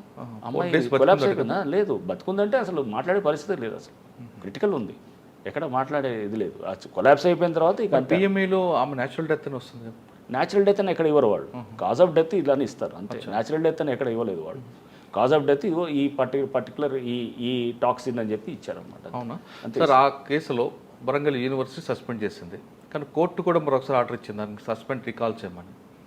సస్పెన్షన్ ఏది మీరు అనేది? స్టూడెంట్కి సస్పెన్షన్ చేశారు కదా అతన్ని, ఎంక్వైరీ చేసిన తర్వాత సస్పెండ్ ఎత్తిమని కోర్టు ఆర్డర్ ఇచ్చిన తర్వాత డెఫినెట్గా ఉంటుంది సస్పెన్షన్ అనేది. ఎందుకు అతను ఇమీడియట్గా ఇది ఉంటుంది, ఎందుకంటే అతను ర్యాగింగ్ అనే దాంట్లో అతను అరెస్ట్ అయ్యాడు, ర్యాగింగ్ సూసైడ్ దీంట్లో చేసిన తర్వాత సస్పెన్షన్ అనేది ఒక మెజర్ అది. బట్ అది పర్మనెంట్గా సస్పెండ్ చేయరు కదా, అతను కేసు రేపు ప్రూవ్ అయ్యేదాకా అతను సెకండ్ టైం కూడా సస్పెండ్ చేశారట. సెకండ్ టైం ఎంక్వైరీ చేసిన తర్వాత కూడా సస్పెన్షన్ కరెక్ట్ అని వీళ్ళు యూనివర్సిటీ అధికారులు కోర్టుకి చెప్పారట. నాకు అర్థం కాలేదు, అంటే సస్పెన్షన్ జనరల్గా మా పరిధిలోకి రాదు అది, బట్ యూనివర్సిటీ వాళ్ళకి ఉంటుంది. సో బట్ అది ఏదైనా కానీ కూడా మేము అరెస్ట్ చేయగానే వాళ్ళు సస్పెండ్ చేశారు. మీరైతే నమ్ముతున్నారు 100%. అది ఎందుకంటే అది మనకి ఆ కేసు దర్యాప్తులో చాట్స్లో అన్నింటిలో చూసినప్పుడు కూడా చాలా స్పష్టంగా అర్థమవుతుంది అనమాట. There was a clear harassment. ఆ అమ్మాయి ఎవరెవరితో షేర్ చేసిందనే దాన్ని కూడా క్లియర్గా మన దగ్గర అంతా విత్ చాట్స్ తోటి దొరికింది. కోర్టు ఎందుకు అవన్నీ మరి పెట్టినప్పుడే కదా అతను బెయిల్ రాలేదు, చాలా రోజులు అతను దాదాపు 3 నెలలు ఉన్నాడు అతను. సో అది బెయిల్ రాలేదంటేనే ఇవన్నీ ఎవిడెన్స్ పెడతామే తోడు కదా అతను బెయిల్ రాదు కూడా. సార్ వరంగల్ తర్వాత ఎక్కడికి వచ్చారు? వరంగల్ తర్వాత నేను మళ్ళీ ఇక్కడ క్రైమ్స్కి వచ్చాను. క్రైమ్స్కి వచ్చేసి తర్వాత సిసిఎస్లో అది అడిషనల్ సిపి క్రైమ్స్ పోస్ట్లో ఉన్నాను. ఒక 2 months ఉన్నాను, కాకపోతే ఎక్కువ రోజులు లేను. ఆ తర్వాత నెక్స్ట్ సార్ అక్కడే సాహితీ కూడా ఉన్నట్లుంది కదా? సాహితీ కేసు కూడా ఉంది. సాహితీ కేసు ఇంపార్టెంట్ కేసు, అందుకే అప్పటికే ఒక 1.5-2 years ముందే ఆ కేసు రిజిస్టర్ అయింది. అరెస్ట్ అయ్యి ఉన్నారు అతను, బూదాటి లక్ష్మణ్ అని వీళ్ళంతా మెయిన్ వాళ్ళందరూ కూడా అరెస్ట్ అయ్యి ఉన్నారు. సో నేను యాక్చువల్గా అక్కడ సెట్ అయ్యే లోపలే ఆ కేసులో అంటే అప్పటికే అరెస్ట్లు అయ్యి ఉన్నారు. అరెస్ట్లు అయ్యి అంతా కూడా మొత్తం మనకి అంటే అక్కడ కేసు దర్యాప్తు ఒక స్టేజ్లో పబ్లిక్ వీళ్ళందరితో కూడా మీటింగ్స్ పెట్టేసి వాళ్ళతో కూడా అందరితో ఒకసారి మాట్లాడిన తర్వాత మేము చెన్నై కూడా వెళ్ళాము. ఈ కేసెస్లో ఎలా హ్యాండిల్ చేస్తున్నారు చెన్నైలో వాళ్ళు కొంత వాళ్ళ టీం అక్కడ ఈఓడబ్ల్యూ టీమ్స్ అది దీంట్లో కొంత మంచి ఎక్స్పర్టీస్ ఉన్నాయన్నమాట. సో వాళ్ళతో కూడా నేను అప్పుడు డీసీపీ డీడీ అండ్ ఇంకా కొంత ఇతర ఆఫీసర్స్ అందరూ కూడా వెళ్ళి అక్కడ ఒక 2-3 days ఉండి కూడా వాళ్ళతో కూడా ఇంటరాక్ట్ అయినప్పుడు మాకు అక్కడ అర్థమైంది మనకి వాళ్ళకి ఏంటి సార్ తేడా ఉంది అక్కడ కొన్ని ప్రొవిజన్స్ లాలో కొంత ఉన్నది, కానీ బట్ ఏదైనా కానీ కూడా ఏమవుతుందంటే విక్టిమ్స్కి అనేది కొంత టైం పడుతుంది అనమాట న్యాయం జరగడానికి. అంటే ఆస్తులు అటాచ్ చేస్తుండొచ్చావు కానీ బట్ అది మళ్ళీ వెంటనే వాళ్ళకి న్యాయం జరగడానికి వాళ్ళ ఏదైతే కోల్పోయిన సొమ్ము ఉందో అది అప్పగించడానికి అక్కడ కూడా చాలా టైం కన్స్యూమ్ ప్రాసెస్ లాగా అనిపించింది అనమాట. సో దానికి కొంత మన దగ్గర కూడా కొన్ని లీగల్ ప్రాసెస్ని ఏమన్నా మనం మార్చుకోవడానికి లేకపోతే ఇంకేమన్నా బెటర్గా చేయడానికి అనేది కూడా చర్చ జరిగింది అనమాట నేను ఉన్నప్పుడు. దిస్ వాజ్ February దాకా అనమాట. ఆ తర్వాత బహుశా ఏమన్నా దాంట్లో లీగల్గా ఏమన్నా ఇంకేమన్నా బెటర్ సిస్టమ్స్ ఏమన్నా అడాప్ట్ చేస్తుండో వచ్చాము కూడా అనేది. అక్కడ నుండి మీరు మల్టీ జోన్ 1కి వచ్చాను. అక్కడ ఒక 3.5 months ఉన్నాను. అక్కడే ఉందండి అచీవ్మెంట్ అని నేనేమన్నా కానీ అక్కడ నేను ఎలక్షన్స్ టైంలో ఉన్నాను. సో న్యాచురల్గా అన్ని జిల్లాలకు వెళ్ళి అక్కడ కొంత రివ్యూ చేస్తుండేవాడిని. క్రైమ్ రివ్యూస్ కూడా చేస్తుండేవాడిని. దాంట్లో కూడా కొంత అంటే బేసికల్గా ఏంటంటే కొంచెం కంట్రోల్స్ ప్రాపర్గా ఉండాలి. అంటే సిస్టమ్ అక్కడ దాదాపు 30 మంది ఆఫీసర్స్ సస్పెండ్ అయ్యారు దాంట్లో, ఇన్స్పెక్టర్సు, ఎస్ఐలు కానీ వీళ్ళందరూ కూడా. ఎందుకండి మీరు మీ డిపార్ట్మెంట్ ఎక్కువగా అంటే ఇప్పుడు అక్కడ వస్తుంది, సపోజ్ ఎవడో ఒక తప్పుడు కేసు పెట్టారనుకుందాం ఫర్ ఇన్స్టెన్స్, తప్పుడు కేసు పెట్టి చేస్తున్నప్పుడు అతన్ని మనం ఎట్లా వదిలేస్తాం? ఒక రాంగ్ కేసు పెట్టి ఎవడో చేశాను. పోలీసులో డెఫినెట్గా అది కొంత అంటే మీరు ఎవరైనా అరెస్ట్ చేసి మీరు జైలుకి పంపించినప్పుడు అది చిన్న విషయంగా తీసుకోవటానికి లేదు. ఓ రాంగ్ కేసు పెట్టి ఒకరిని అరెస్ట్ చేసి మీరు జైలుకి పంపిస్తున్నప్పుడు అది జస్ట్ ఏదో అక్కడేదో ఎవడో చెప్పాడనో లేకపోతే ఎవడో ఇన్ఫ్లుయెన్స్లో ఉండి చేస్తే కనుక సీరియస్గా తీసుకోవాలన్నమాట. అట్లానే గ్యాంబ్లింగ్ క్లబ్బులు నడిపిస్తూ అక్కడంతా కూడా యథాచ్ఛగా నడుస్తుంది అనుకోండి, పోలీసులో కొంత డెఫినెట్గా ఈ అంటే యూనిఫామ్ సర్వీస్ కాబట్టి ఈ కంట్రోల్స్ కొంచెం ఎఫెక్టివ్గా ఉంటాయి అన్నట్టు. అండ్ దారి తప్పడానికి కారణం అనుకోవచ్చు. రకరకాల ఫ్యాక్టర్స్ ఉంటాయి. అక్కడ లోకల్ ఇన్ఫ్లుయెన్సెస్ ఉండొచ్చు, సిస్టమ్ కూడా ఉండొచ్చు, రకరకాల ఉంటుంది. ఏదున్నా కానీ కూడా నువ్వు ఇప్పుడు అక్కడ మేము చేసేటప్పుడు కూడా ఏంటంటే ఒక లైన్ దాకా చూస్తాము. చూసిన తర్వాత ఇది ఎక్సెస్ అనిపిస్తేనే దాని మీద అతని మీద యాక్షన్ ఉంటుంది. ప్రతి చిన్నదానికి సస్పెన్షన్ చేయం, అది చెక్ చేస్తాం. నిజంగా ఇతనికి సస్పెండ్ చేయడానికి ఇతనికి పూర్తిగా ఇతని ట్రాక్ రికార్డ్ ఎలా ఉంది, ఆ ఇన్సిడెంట్ ఎలాంటి ఇన్సిడెంట్ చేశాడు. ఇప్పుడు మా దగ్గరకు వచ్చేది ఎక్కడో 1-2 ఇన్సిడెంట్స్ వచ్చాయనుకోండి, బట్ అట్లాంటి అతను 100 చేస్తాడు అనమాట. రేపు ఒకవేళ చెక్ చేయకపోతే కనుక అవుతుంది అనమాట. ఆ చెక్ అనేది చాలా ఇంపార్టెంట్ అనమాట. సో మీ జోన్లో 30 మంది మీద యాక్షన్ తీసుకోవడం జరిగింది. సస్పెండ్ చేశాము. దాదాపు ఒక అతను కూడా డిస్మిస్ చేశాను. ఒక ఎస్ఐ అతను ఒక వేరే హెడ్ కానిస్టేబుల్ లేడీతోటి కూడా ఆమెని సెక్షువల్ అసాల్ట్ చేయటం, రేప్ కేసులో అరెస్ట్ చేశాము కూడా. చేసి అతని మీద చరిత్ర కూడా అట్లానే ఉంది. అతను ఏంటి అంతకుముందు ఒక అవుట్రేజింగ్ మోడల్స్ ఒక మహిళతోటి అసభ్యంగా దాని మీద కూడా అరెస్ట్ అయి ఉన్నాడు అప్పుడు. ప్లస్ అతను ఇంకో లేడీస్ కానిస్టేబుల్స్ తోటి మిస్బిహేవ్ చేసిన ఛార్జ్ మెమో కూడా అంతకుముందు ఇచ్చారు, డిసిప్లిన్ యాక్షన్. అతను అక్కడికి పోస్టింగ్కి వచ్చాడు. సో మనం యాక్చువల్గా పోస్టింగ్స్ ఇచ్చేటప్పుడు కూడా నేను కొంచెం జాగ్రత్తగా చూసేవాడు అన్నమాట. చూసి మనం చెక్ చేసుకోవాలి ఫస్ట్. వీళ్ళ చెప్పిన ఎస్ఐ అక్కడ నుండి అక్కడికే రావడానికి వెనక పొలిటీషియన్ల యొక్క సపోర్ట్ అనుకోవచ్చా, లేదా ఆఫీసర్ ఉండొచ్చు, లేదా అతను కొంచెం నక్సల్ వర్క్ బాగా చేశాడు. సో చేసి అతను కాళేశ్వరంలో నక్సల్ వర్క్ దీంట్లో అతన్ని అక్కడ తీసుకొచ్చారు, తెచ్చి ఉండొచ్చు. పొలిటికల్గా చెప్పారని అదొక్కటే కారణం ఉండకపోవచ్చు, అది కూడా ఒక ఫ్యాక్టర్ ఉండొచ్చేమో. కానీ బట్ అంత ఈజీగా ఊరిని జస్ట్ పొలిటీషియన్ చెప్పాడని ఏమి ఉండదు. చాలా మనం అన్ని ఫ్యాక్టర్స్ చూసే చేస్తాం అన్నమాట. ఒక ఆఫీసర్ సరిగ్గా లేదనుకోండి, క్యారెక్టర్ లేదు కుదరదండి అని చెప్తాం అన్నమాట. ఎవరన్నా మనకు చెప్పినా కానీ కూడా లేదు చేయడానికి. ఇకపై అటువంటి జరగకుండా ఉండడానికి ట్రాన్స్ఫర్లో మీరు ఏమైనా పారామీటర్స్ పెట్టుకుంటున్నారు? నేనేం చేసామనంటే ఈవెన్ పాత ఏమైనా ఛార్జెస్ అవి డ్రాప్ అయినా కానీ అంటే అది అతనికి ఒక కాండక్ట్ తెలియటానికి ఉంటుందన్నమాట. ప్లస్ కొన్ని మనము ఇంటెలిజెన్స్ రిపోర్ట్స్ కూడా ఉంటాయన్నమాట, అవి కూడా తీసుకొని కొంత అతని గురించి తెలుసుకున్న తర్వాత అప్పుడు దాని మీద. బట్ ఏదైనా కానీ అది ఒక డాసియర్స్ మెయింటైన్ చేయాలి యాక్చువల్గా. అట్లా చేస్తే కనుక ఒక అధికారి గురించి అతని మీద ఏమన్నా రిపీటెడ్గా వస్తున్నాయి అనుకోండి. సాధారణంగా ఏఎస్ఆర్ ఉంటుంది కదండి, అందులో ఉంటాయి కదా ఉంటుంది. జనరల్గా అతన్ని ఇది తీసుకుంటారు, ఏసీఆర్ అంటారు, కాన్వెన్షనల్ రిపోర్ట్ ఉంటుంది. ప్లస్ అతని మొత్తం హిస్టరీ అంతా కూడా మనం తీసుకోవచ్చు, వాళ్ళ పర్సనల్ ఫైల్లో ఉంటుంది. ఆ డీటెయిల్స్ అన్ని కూడా తీసుకుంటాము. బట్ దానికన్నా ముందు అతను పనిచేసిన దగ్గర ఎట్లా ఏది ఉందనేది ఆ డీటెయిల్స్ కొన్ని చోట్ల ఉండవు అనమాట. సో మీ డిపార్ట్మెంట్ చాలా కాలం చూస్తారు కదా, చాలా చూస్తున్నారు. ఒకసారి ఎస్ఐకి వచ్చిన వ్యక్తి ఒక డిఎస్పీకి వచ్చిన తర్వాత కొంచెం దారి తప్పవచ్చు, లేదా గ్రూప్ 1 ఆఫీసర్ ఒక ఐజీ అయ్యేంత కొంచెం మెత్తపడవచ్చు. కానీ ఇప్పుడు వస్తున్న ఫస్ట్లోనే ఎస్ఐలు అవ్వచ్చు, లేదంటే గ్రూప్ 1 ఆఫీసర్లు అవ్వచ్చు, లేదంటే డైరెక్ట్ ఐపీఎస్లు కూడా స్టార్టింగ్ నుంచి కూడా కొంతమంది.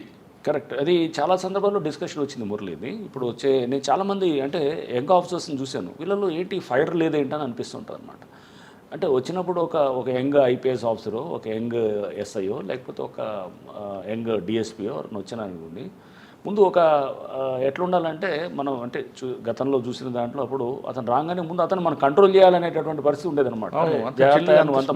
ఉండొద్దా అని చెప్పేసి. అవును, ఇప్పుడు అసలు స్పీడ్ కాదు, ముందు వెనకాల నెట్టాల్సిన పరిస్థితి చాలా మందిలో వస్తుంది అనమాట. ఫస్ట్ డబ్బుల మీద పడుతున్నారు కదా. ఎగ్జాక్ట్లీ. సో ఇది బహుశా సిస్టంలో కూడా అంత ఈ మార్పు అంత కమర్షియల్గా అయిపోవటం, వ్యవస్థ, it's not just I don't blame వాళ్ళు ఇండివిజువల్స్ అని అన్ను, వ్యవస్థ అలా అవ్వటము, వచ్చిన వాడు రావడంతో రాకముందే వాళ్ళు ఏంటంటే డబ్బు సంపాదన అనేది ఒక ఇదనేది, పోస్ట్ ఉండటమే అనేది ఒక ఇదనేది, పబ్లిక్కి సేవ చేద్దాం. నిన్న చూసిన మనం ఒక ఐఏఎస్ ఆఫీసర్ అమ్మాయి ఆడి కారుకి ఏదో ఇది పెట్టుకోవాలని చెప్పేసి, ఆమె ఓబీసీలో వచ్చిందని చెప్పేసి, ప్లస్ అది ఫిజికల్లీ డిసేబుల్డ్ కోటాలో వచ్చిందని, బట్ ఆమె డిక్లేర్ చేస్తే ప్రాపర్టీస్ 20 కోట్ల పైన 30 కోట్ల పైన డిక్లేర్ చేసిందని, మరి ఓబీసీ కోటాలో ఇన్కమ్ క్రైటీరియాలో రావాలి అంటే ఇదంతా అంటే మనం చూస్తుంటే కనుక చాలామంది యంగ్స్టర్స్లో ఇప్పుడు కనబడేది. మంచి యంగ్స్టర్స్ కూడా ఉన్నారు, చాలామంది మంచి ఆఫీసర్స్, అద్భుతమైన ఆఫీసర్స్ ఉన్నారు.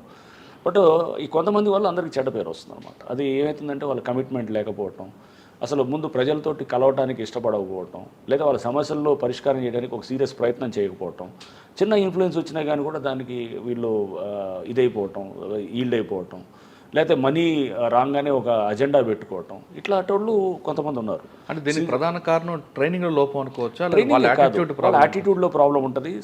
చుట్టుపక్కల అందరిలో చూస్తుంటే మీకు అన్ని చోట్ల ఇప్పుడు సపోజ్ రాగానే అతనికి ఒక మంచి ఇల్లు కొనుక్కోవాలనుకుంటాడు, అందరు చూస్తే ఒక కారు కొనుక్కోవాలనుకుంటాడు, లేదా అతను లైఫ్ స్టైల్ మారిపోయిద్దని అనుకుంటాడు. అతను తిరిగే సర్కిల్లో ఒక మంచి సర్కిల్లో తిరుగుతుంటాడు, అఫ్లూయెంట్ సర్కిల్లో తిరుగుతున్నప్పుడు దానికి తగ్గట్టు ఉండాలనుకుంటాడు. ఏం వచ్చినప్పుడు న్యాచురల్గా అతను ఫస్ట్ మనలో చాలా ఇంటర్నల్గా మనకి చాలా స్ట్రాంగ్ ఇది ఉండాలన్నమాట. అంటే మనల్ని ఆ ఫిల్టర్స్ కానీ చాలా స్ట్రాంగ్గా లేకపోతే మనం ఉద్యోగం చేయలేమన్నమాట. మన చుట్టూ చాలామంది ఉంటారు, చాలామంది అంతా బ్రహ్మాండంగా తిరిగే వాళ్ళు ఉంటారు, ఫారెన్ కార్లు వేసుకొస్తుంటాడు, లేకపోతే మంచి పెద్ద పెద్ద బంగ్లాలు ఉంటాడు. ఉన్నప్పుడు మనల్ని మనం వచ్చిన పర్పస్ ఏంటి, మనం ఏంటని ఎప్పటికప్పుడు మనం అనుకోవాలన్నమాట.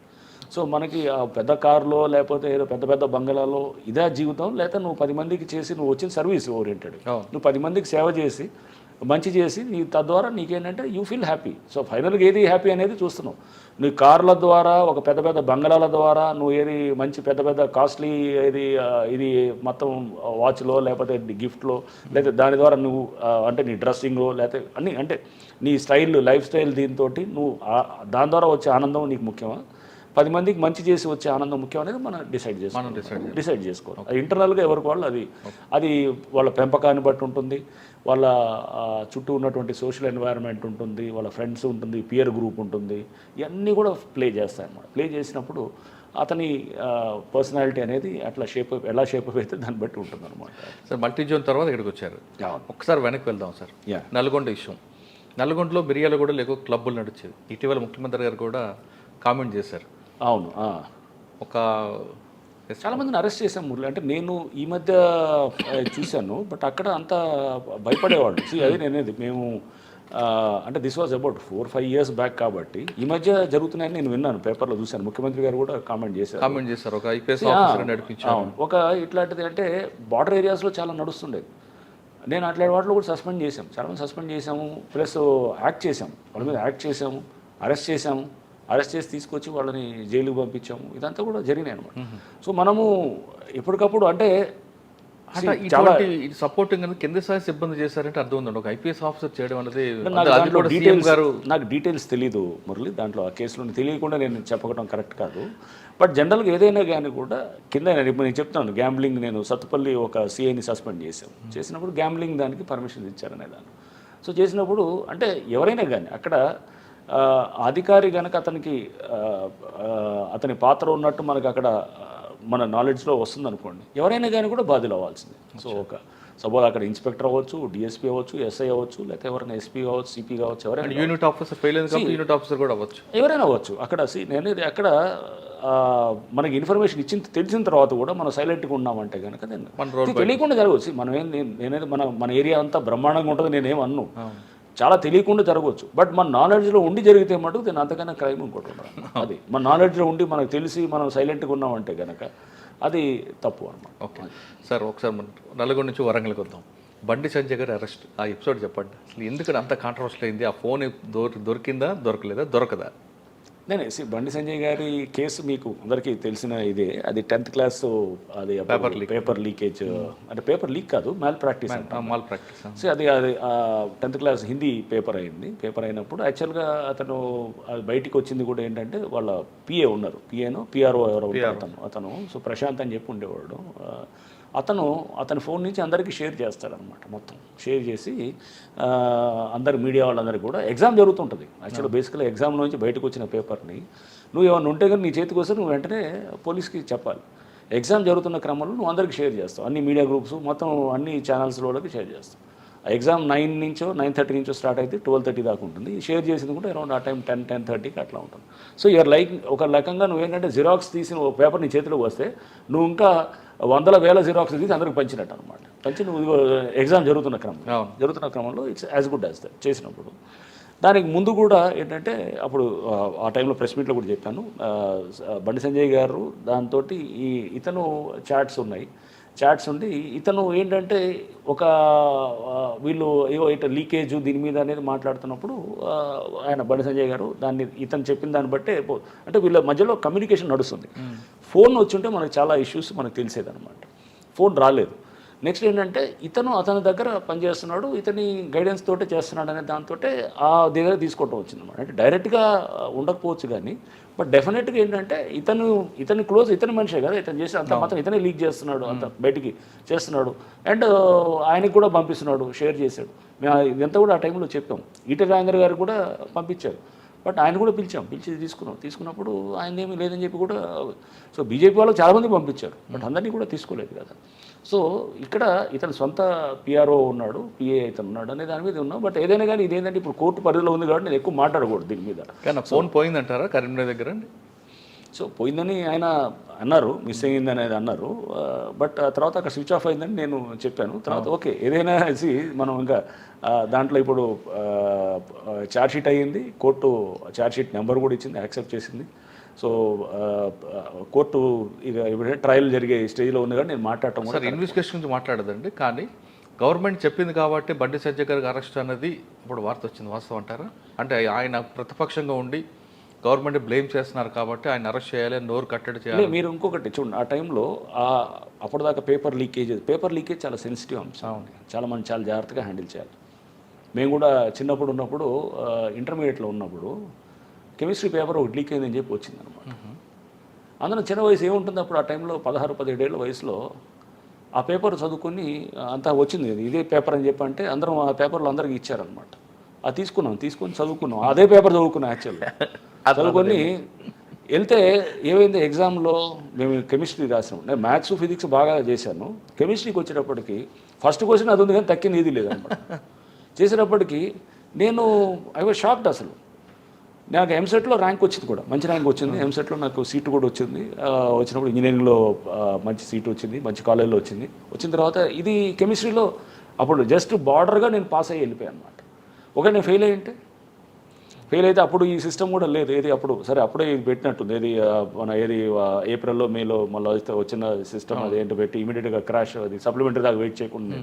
బట్ ఒక సీట్ వచ్చి నాకు ఇది పోతే కనుక 1 year పోతే కనుక ఎట్లా ఉంటుంది. సో పేపర్ లీకేజ్ అనేది చాలా సెన్సిటివ్. ఇప్పుడు నేను కూడా నీట్ లీకేజ్ అయింది, నీట్ పేపర్ వచ్చిందని చెప్పేసి కూడా వచ్చింది, సుప్రీంకోర్టు పరిధిలో జరుగుతుంది. సో చాలా సెన్సిటివ్ అంశం అనమాట. సో మనం చాలా జాగ్రత్తగా హ్యాండిల్ చేయాలి పేపర్ లీకేజ్ అనేది. ఇప్పుడు కేంద్ర ప్రభుత్వం దీంట్లో నీట్ ఎగ్జామ్లో కూడా ఈ ఇష్యూ వస్తున్నది. సో గ్రూప్ 1 కూడా లీకేజ్ అయింది అనేది. గ్రూప్ 1 అంటే దీంట్లో మనం చాలా బాధ్యతతోటి వ్యవహరించాలి ఎవరైనా కానీ. తోటి ఏమైందంటే ప్రతిదీ పేపర్ రిపోర్ట్లాడుతూ వచ్చినప్పుడు ఒక దాని గురించి పేపర్ లీకేజ్ గురించి మాట్లాడుతున్నాం అనుకోండి, పబ్లిక్లో మాట్లాడుతుంటే కనుక నెక్స్ట్ ఏమవుతుంది, నెక్స్ట్ వచ్చే నిజమైన పేపర్ ఏదో అబద్ధమైన పేపర్ ఎవరికో తెలియదు. పిల్లలు ఎలా చదువుకుంటారు? వాడు చదువుకున్నవాడు ఆ వయసులో వాడు ఏదైనా సర్క్యులేట్ అయింది అనుకోండి సోషల్ మీడియాలో, దాన్ని నమ్ముతాడు, అది పేపరే అనుకుంటాడు. అనుకున్నప్పుడు అదే చదువుకొని పోతే రేపు అది రాలేదనుకోండి సూసైడ్ చేసుకునే పరిస్థితి కూడా ఉంటుంది అనమాట. పిల్లలు వాడు భవిష్యత్తు పోయిందనుకో చాలామంది, అంటే చాలా సున్నితమైన అంశం ఇది. అందుకని చాలా జాగ్రత్తగా మనం ఏంటంటే చైల్డ్ సైకాలజీని మనం తీసుకోవాలి. ఆ వయసులో 10వ తరగతి ఏముంటుందండి, చాలా 15 ఏళ్ళు. పేపర్ లీకేజీలు చాలా కఠినంగా పోవాలన్నమాట. ఏమన్నా ఇట్లా మనకు బయట ఇట్లాంటిది ఇది. సో చాలా అందరూ కూడా అంటే మన రాజకీయ పార్టీలైనా కానీ రాజకీయ లీడర్లైనా కానీ కూడా ఇది చాలా జాగ్రత్తగా చేసుకోవాల్సిన అంశం అన్నమాట. లీకేజ్ వేరు, మ్యాల్ ప్రాక్టీస్ వేరు అన్నమాట. మ్యాల్ ప్రాక్టీస్ ఎగ్జామ్ జరిగినప్పుడు ఆ తర్వాత ఎప్పుడైతే అరెస్ట్ చేసామో ఇంకా ఏది ఒక్క లీక్ కాలేదు, ఏం లేదు. అంటే గవర్నమెంట్ ప్రెజర్ లేదు, యాజ్ పర్ లా ప్రకారం గవర్నమెంట్ ప్రెషర్ అనేది కాదండి, గవర్నమెంట్ ప్రెషర్ కాదు. మీరు ఆ అంశాన్ని మనం చాలా సున్నితమైన అంశంగా తీసుకున్నప్పుడు దాని మీద మనం వీళ్ళు ఇతనే చేసినప్పుడు బయటకు వచ్చినప్పుడు మీరు లీక్ అని మీరే చెప్తూ చేస్తుంటే కనుక రేపు దీనికి అంతకుముందు రోజు పేపర్ లీక్ అయింది, ఇది లీక్ అయింది. సో వస్తున్నారంటే మీ వ్యక్తి ఇతను ఓపెన్గా ఇతను చేస్తున్నప్పుడు యాక్చువల్గా అతన్ని చెక్ చేయాల్సింది పోయి మనం దాన్ని బయటకు పబ్లిసైజ్ చేసి ప్రతి పేపర్ లీక్ అంటే కనుక రేపు ఏమవుతుంది అక్కడ పిల్లలు సఫర్ అవుతారు. సో అది ఉన్న ప్లస్ న్యాచురల్గా ఇతను మనిషే కదా, ఇతను వల్ల ఇదే కదా. సో అంటే ఆ కేసు కోర్టులో ఉంది కాబట్టి దాని గురించి మనం ఎక్కువ ఇన్వెస్టిగేషన్లోకి వెళ్ళకూడదు. సో సార్ ఇప్పుడు నాకు ఇక్కడికి వచ్చారు, సిస్టమ్ లాస్ట్ క్వశ్చన్ అడుగుతానండి. మన దగ్గర సిస్టమ్ అనేది మీ స్ట్రాంగ్గా ఉండాలి, సిస్టమ్ కరెక్ట్గా ఉంటే కింద వ్యవస్థ కూడా బాగుంటుంది అన్నది మీరు ఫస్ట్ నుంచి నమ్ముతున్నారు. యూనిట్ ఆఫీస్ సరిగ్గా ఉంటే కింద వరకు కరెక్ట్గా వెళ్తుంది. మీరు ఎక్కువ ప్రయారిటీ సిస్టమ్కి ఇస్తున్నారు. కానీ మన దగ్గర అరెస్ట్ అన్నది తర్వాత ఆ నిందితుడికి శిక్ష పడుతుందా లేదా అని పక్కన వెళ్ళిపోయి కేవలం ప్రాసెస్ పనిష్మెంట్ మాత్రమే మనం చూపిస్తున్నాం. కానీ అసలు లాస్ట్కి అక్యూజ్డ్ ఉన్నాడు, ఏమైంది, వాడికి అరెస్ట్ చేయడా లేదు విషయం పక్కన మర్చిపోతున్నాం. కేవలం అరెస్ట్, ఛార్జ్ షీట్ మర్చిపోతున్నాం. ఈ అరెస్ట్ ప్రాసెస్లోనే పనిష్మెంట్ అయిపోతుంది అక్యూజ్. అంతే, అదే అవుతుంది. ఇప్పుడు దాన్ని కన్విక్షన్స్ కంట్రోల్ చేయాలంటే ఏం చేయాలి? అంటే అరెస్టు అనేది ఒక డెఫినెట్గా వాళ్ళకి అది ఒక పబ్లిక్ షేమ్గా ఫీల్ అవుతారు కూడా. అరెస్ట్ అనేది సపోజ్ 3 నెలలు 4 నెలలు అరెస్ట్ అయ్యి ఉన్నారనుకోండి. ఇప్పుడు మారుతిరావు, నేను ఆ రోజు చెప్తున్నాను, మారుతిరావు అతను అరెస్ట్ ఫీల్ అయ్యే కదా, అతను తర్వాత అరెస్ట్ అయ్యాడు. తర్వాత అతను కోర్టు చెప్తున్నాయి కదా అరెస్ట్ అనేది మ్యాండేటరీ కాదు అంటుంది కదండి. లేదు, అది కొన్ని కేసెస్లో అంటే బెయిలబుల్ 7 సంవత్సరాలు. బట్ సపోజ్ మర్డర్ కేసులో అరెస్ట్ అనేది మనం ఖచ్చితంగా అది కాదు కదా, 7 సంవత్సరాలు పైబడిన కేసులో అరెస్ట్ కానీ 7 సంవత్సరాల లోపల దాంట్లో మ్యాండేటరీ కాదు, మ్యాండేటరీ కాదు. ఎందుకంటే కానీ మన వాళ్ళు ఏం చేస్తున్నారంటే ఆ అరెస్ట్ చేసాం, ఛార్జ్ షీట్ వేసాం, అయిపోయింది అనుకుంటున్నారు కదా. కన్విక్షన్ వచ్చే విధంగా ఎందుకు చేయలేకపోతున్నారు? అదే చెప్పేది, ఇన్వెస్టిగేషన్ స్టాండర్డ్స్ వస్తాయి దాంట్లో. ఎందుకంటే చాలా కేసెస్ అయిపోతున్నాయి, ప్రెషర్ ఎక్కువ అవుతుంది. ఇప్పుడు ఉండేటటువంటి ఆఫీసర్స్ కూడా వాళ్ళకి ఏంటంటే తీసుకోలేకపోతారు, కంప్లైంట్స్ కూడా అన్నీ వస్తాయి. సమాజంలో చాలా చోట్ల వ్యవస్థలు సరిగ్గా చేయలేకపోతే కూడా అది పోలీస్ దగ్గరికి వచ్చేసి వాడు ఏదైనా కానీ ల్యాండ్ కబ్జా అంటాడు, లేకపోతే ఎన్నో ఇన్స్టిట్యూషన్స్ పనిచేయాల్సిన పద్ధతిలో పనిచేయకపోతే కనుక అవన్నీ కూడా ప్రెషర్ పోలీస్ మీద పడతాం. ఓవర్ బర్డెన్ కూడా ఉంటారు. అంటే ఎక్కువ కేసెస్ వచ్చే కొద్దీ కూడా క్వాలిటీ తగ్గిపోతుంది. సో వీళ్ళు కొన్ని కేసెస్ బాగా చేస్తారు, అలానే ఇన్వెస్టిగేషన్ స్టాండర్డ్స్ తెలియదని కాదు. చాలామంది అవసరం మంచి ఇన్వెస్టిగేటర్స్ కూడా ఉన్నారు, చేస్తారు, కన్విక్షన్స్ వచ్చేవి ఉంటాయి. బట్ మల్టిపుల్ కేసెస్ అయిపోవడంతో కూడా ఇలా ఉంటుంది. అండ్ లోకల్ కొన్ని ప్రెషర్స్, ఇన్ఫ్లుయెన్సెస్ ఉండే కూడా కొన్ని కావాలని వీళ్ళు లైట్గా చేసేవి కూడా ఉంటాయి. కేసెస్ రకరకాలుగా ఉంటాయి. అదంటే ఏదైనా నేను ఇదేని కారణం అని చెప్పను కానీ, బట్ అన్నిటికైనా ముఖ్యం నేనేమనుకుంటా అంటే too many cases, too many complaints అన్నీ వచ్చేటప్పటికి ఇంత వర్క్ ప్లస్ అతను బందోబస్తులతో ఉంటాడు, సతమతం అవుతుంటాడు, ఆ ఇన్స్పెక్టర్ ఎస్ఐ అనేది చాలా ప్రెషర్ ఉంటుంది అనమాట. బట్ డెలిబరేట్గా మిస్చీఫ్ చేశాడు అనుకోండి, అతన్ని స్పేర్ చేయకూడదు. అతన్ని డెలిబరేట్గా చేసినప్పుడు తప్పుడు కేసులో పెట్టాడు. నేను చెప్పాను, ఏదో ఖమ్మంలో విలేకర్ని ఎవరినో పెట్టారు, ఆరు లేకపోతే కనుక ఇంకేదో ఏది వేరే కేసులో మొత్తం తారుమారు చేసేసాడు. చనిపోయిన కేసుని అసలు దాన్ని పూర్తిగా నీరుగా చేసి దాన్ని మామూలు కేసులాగా చూపించేదానికి ట్రై చేశాడు. ఇట్లాంటివన్నీ డెఫినెట్గా సీరియస్గా తీసుకుంటాం అనమాట. సార్ ఫైనల్గా చెప్పండి, ఈ డిపార్ట్మెంట్లో వచ్చే వాళ్ళకి ఏం చెప్తారు మీరు? ఇది అద్భుతమైన డిపార్ట్మెంట్ అండి. పోలీస్ అనేది నేను ముందు నుంచి చెప్తున్నాను. నేను ఉద్యోగంలో రావడానికి కూడా నేను ఒకటే, ఈ డిఎస్పీ ఉద్యోగం ఇస్తేనే వస్తాననే స్టేజ్లో వచ్చానన్నమాట. సో ఇది ఏరుకోరి ఉద్యోగంలోకి వచ్చాను. అందుకోసం డెఫినెట్గా ముందు మనకు మంచి యాప్టిట్యూడ్ ఉందనుకోండి, ఇష్టం ఉంటే కనుక రావు. ఊరిని ఏదో ఉద్యోగంలో తీసుకుంటే వేరు, దాని మీద మనకేంటంటే ఈ ఉద్యోగంలో నిజంగా మనం చేయొచ్చు 10 మంది కంటే. నా దృష్టిలో పోలీసుని మించి ఉద్యోగం అయితే ఏమి ఉండదు. మనం పబ్లిక్కి రీచ్ అవ్వాలంటే కనుక అత్యుత్తమైన సర్వీస్ ఏముందంటే డెఫినెట్గా అది ఒక పోలీస్ సర్వీసే ఉంటుంది. ఎందుకంటే మీరు ఇమీడియట్గా చాలామందికి చాలా న్యాయం చేయొచ్చు. అండ్ పబ్లిక్ కూడా ఎవరైతే కనుక అట్లా న్యాయం చేసేవాళ్ళు ఉంటారో వాళ్ళు ఒక డెమిగాడ్స్ కింద వాళ్ళు అక్కడ ఇది చేసేటట్టు కూడా ఉంటుంది. మీకు అది బహుశా మీరు ఎన్ని కోట్లు సంపాదించినా, ఎన్ని పెద్ద పెద్ద బంగ్లాలు ఉన్నా కానీ కూడా అంత తృప్తి ఎప్పుడు రాదన్నమాట. 10 మందికి మీరు మంచి చేసి వాళ్ళందరిలో చేసేదాన్ని ఇది ఈ ఉద్యోగంలోనే వీలవుద్దని నేను అనుకుంటాను అన్నమాట. సో అందుకోసం పోలీస్ తప్పకుండా మీకు నిజంగా అటువంటి ప్యాషన్ ఉండి, అటువంటి యాటిట్యూడ్ ఉండి, ఆ యాప్టిట్యూడ్ ఉంటే కనుక దీని మించిన ఉద్యోగం లేదు. ఖచ్చితంగా రండి. అండ్ డెఫినెట్గా ఏంటంటే సమాజాన్ని బాగు చేసుకోవడానికి ఇది ఒక మంచి అవకాశం. అందుకోసం ఎక్కడ చేసినా కానీ కూడా నేను ట్రై చేస్తాను. నేను గొప్పగా చేస్తానని అన్ను కానీ, but I make an attempt. ఒక ట్రాఫిక్లో వస్తే కొన్ని రిఫార్మ్స్ చేయాలని చూస్తాం, లేకపోతే ఒక కమిషనరేట్లో వెళ్తే కనుక అక్కడేదో కొంత ట్రై చేస్తుంటాం, ఒక ఐజీగా ఉన్నప్పుడు సో ఇది చేస్తుంటాం, సిస్టమ్స్ బెటర్ చేయాలని ట్రై చేస్తాం, ఒక ప్రయత్నం అయితే చేస్తాం. ఇక్కడ కూడా అంతే. ఇది ఇప్పుడు హైడ్రా అనే దీంట్లో కూడా నేనేదో మొత్తం చెరువులన్నింటినీ కాపాడేస్తాను, నేనేదో బ్రహ్మాండంగా చేస్తానని నేనేం అన్ను, బట్ ఒక సీరియస్ అటెంప్ట్ అయితే ట్రై చేస్తాం అనమాట. Will make a serious attempt and A sincere attempt అనమాట. అది ప్రజలకు నేరుగా సేవ చేయాలంటే police department the best platform అంటున్నారు రంగనాథ్ గారు. కానీ వచ్చిన వెంటనే డబ్బుల కోసమో పవర్ కోసమో కాకుండా ప్రజలు పనిచేయండి, వాళ్ళే మీకు గుర్తుంచుకుంటారు, అదే జీవితాంతం మీకు గుర్తుండిపోతుంటో చెప్తున్నారు. ఆయన చెప్తున్నట్లుగా పోలీస్ డిపార్ట్మెంట్లో పనిచేసేవారు ఎవరైనా సరే తప్పు చేస్తే తన సిబ్బంది అయిన మీద వాళ్ళ మీద కూడా వేయక తప్పదంటూ అతను చేస్తున్నారు. ఇది రంగనాథ్ గారితో ఎక్స్క్లూజివ్ ఇంటర్వ్యూ. వచ్చే వారం మరో గెస్ట్ మళ్ళీ కలుద్దాం. అంతవరకు నమస్తే. Thank you sir. Thank you.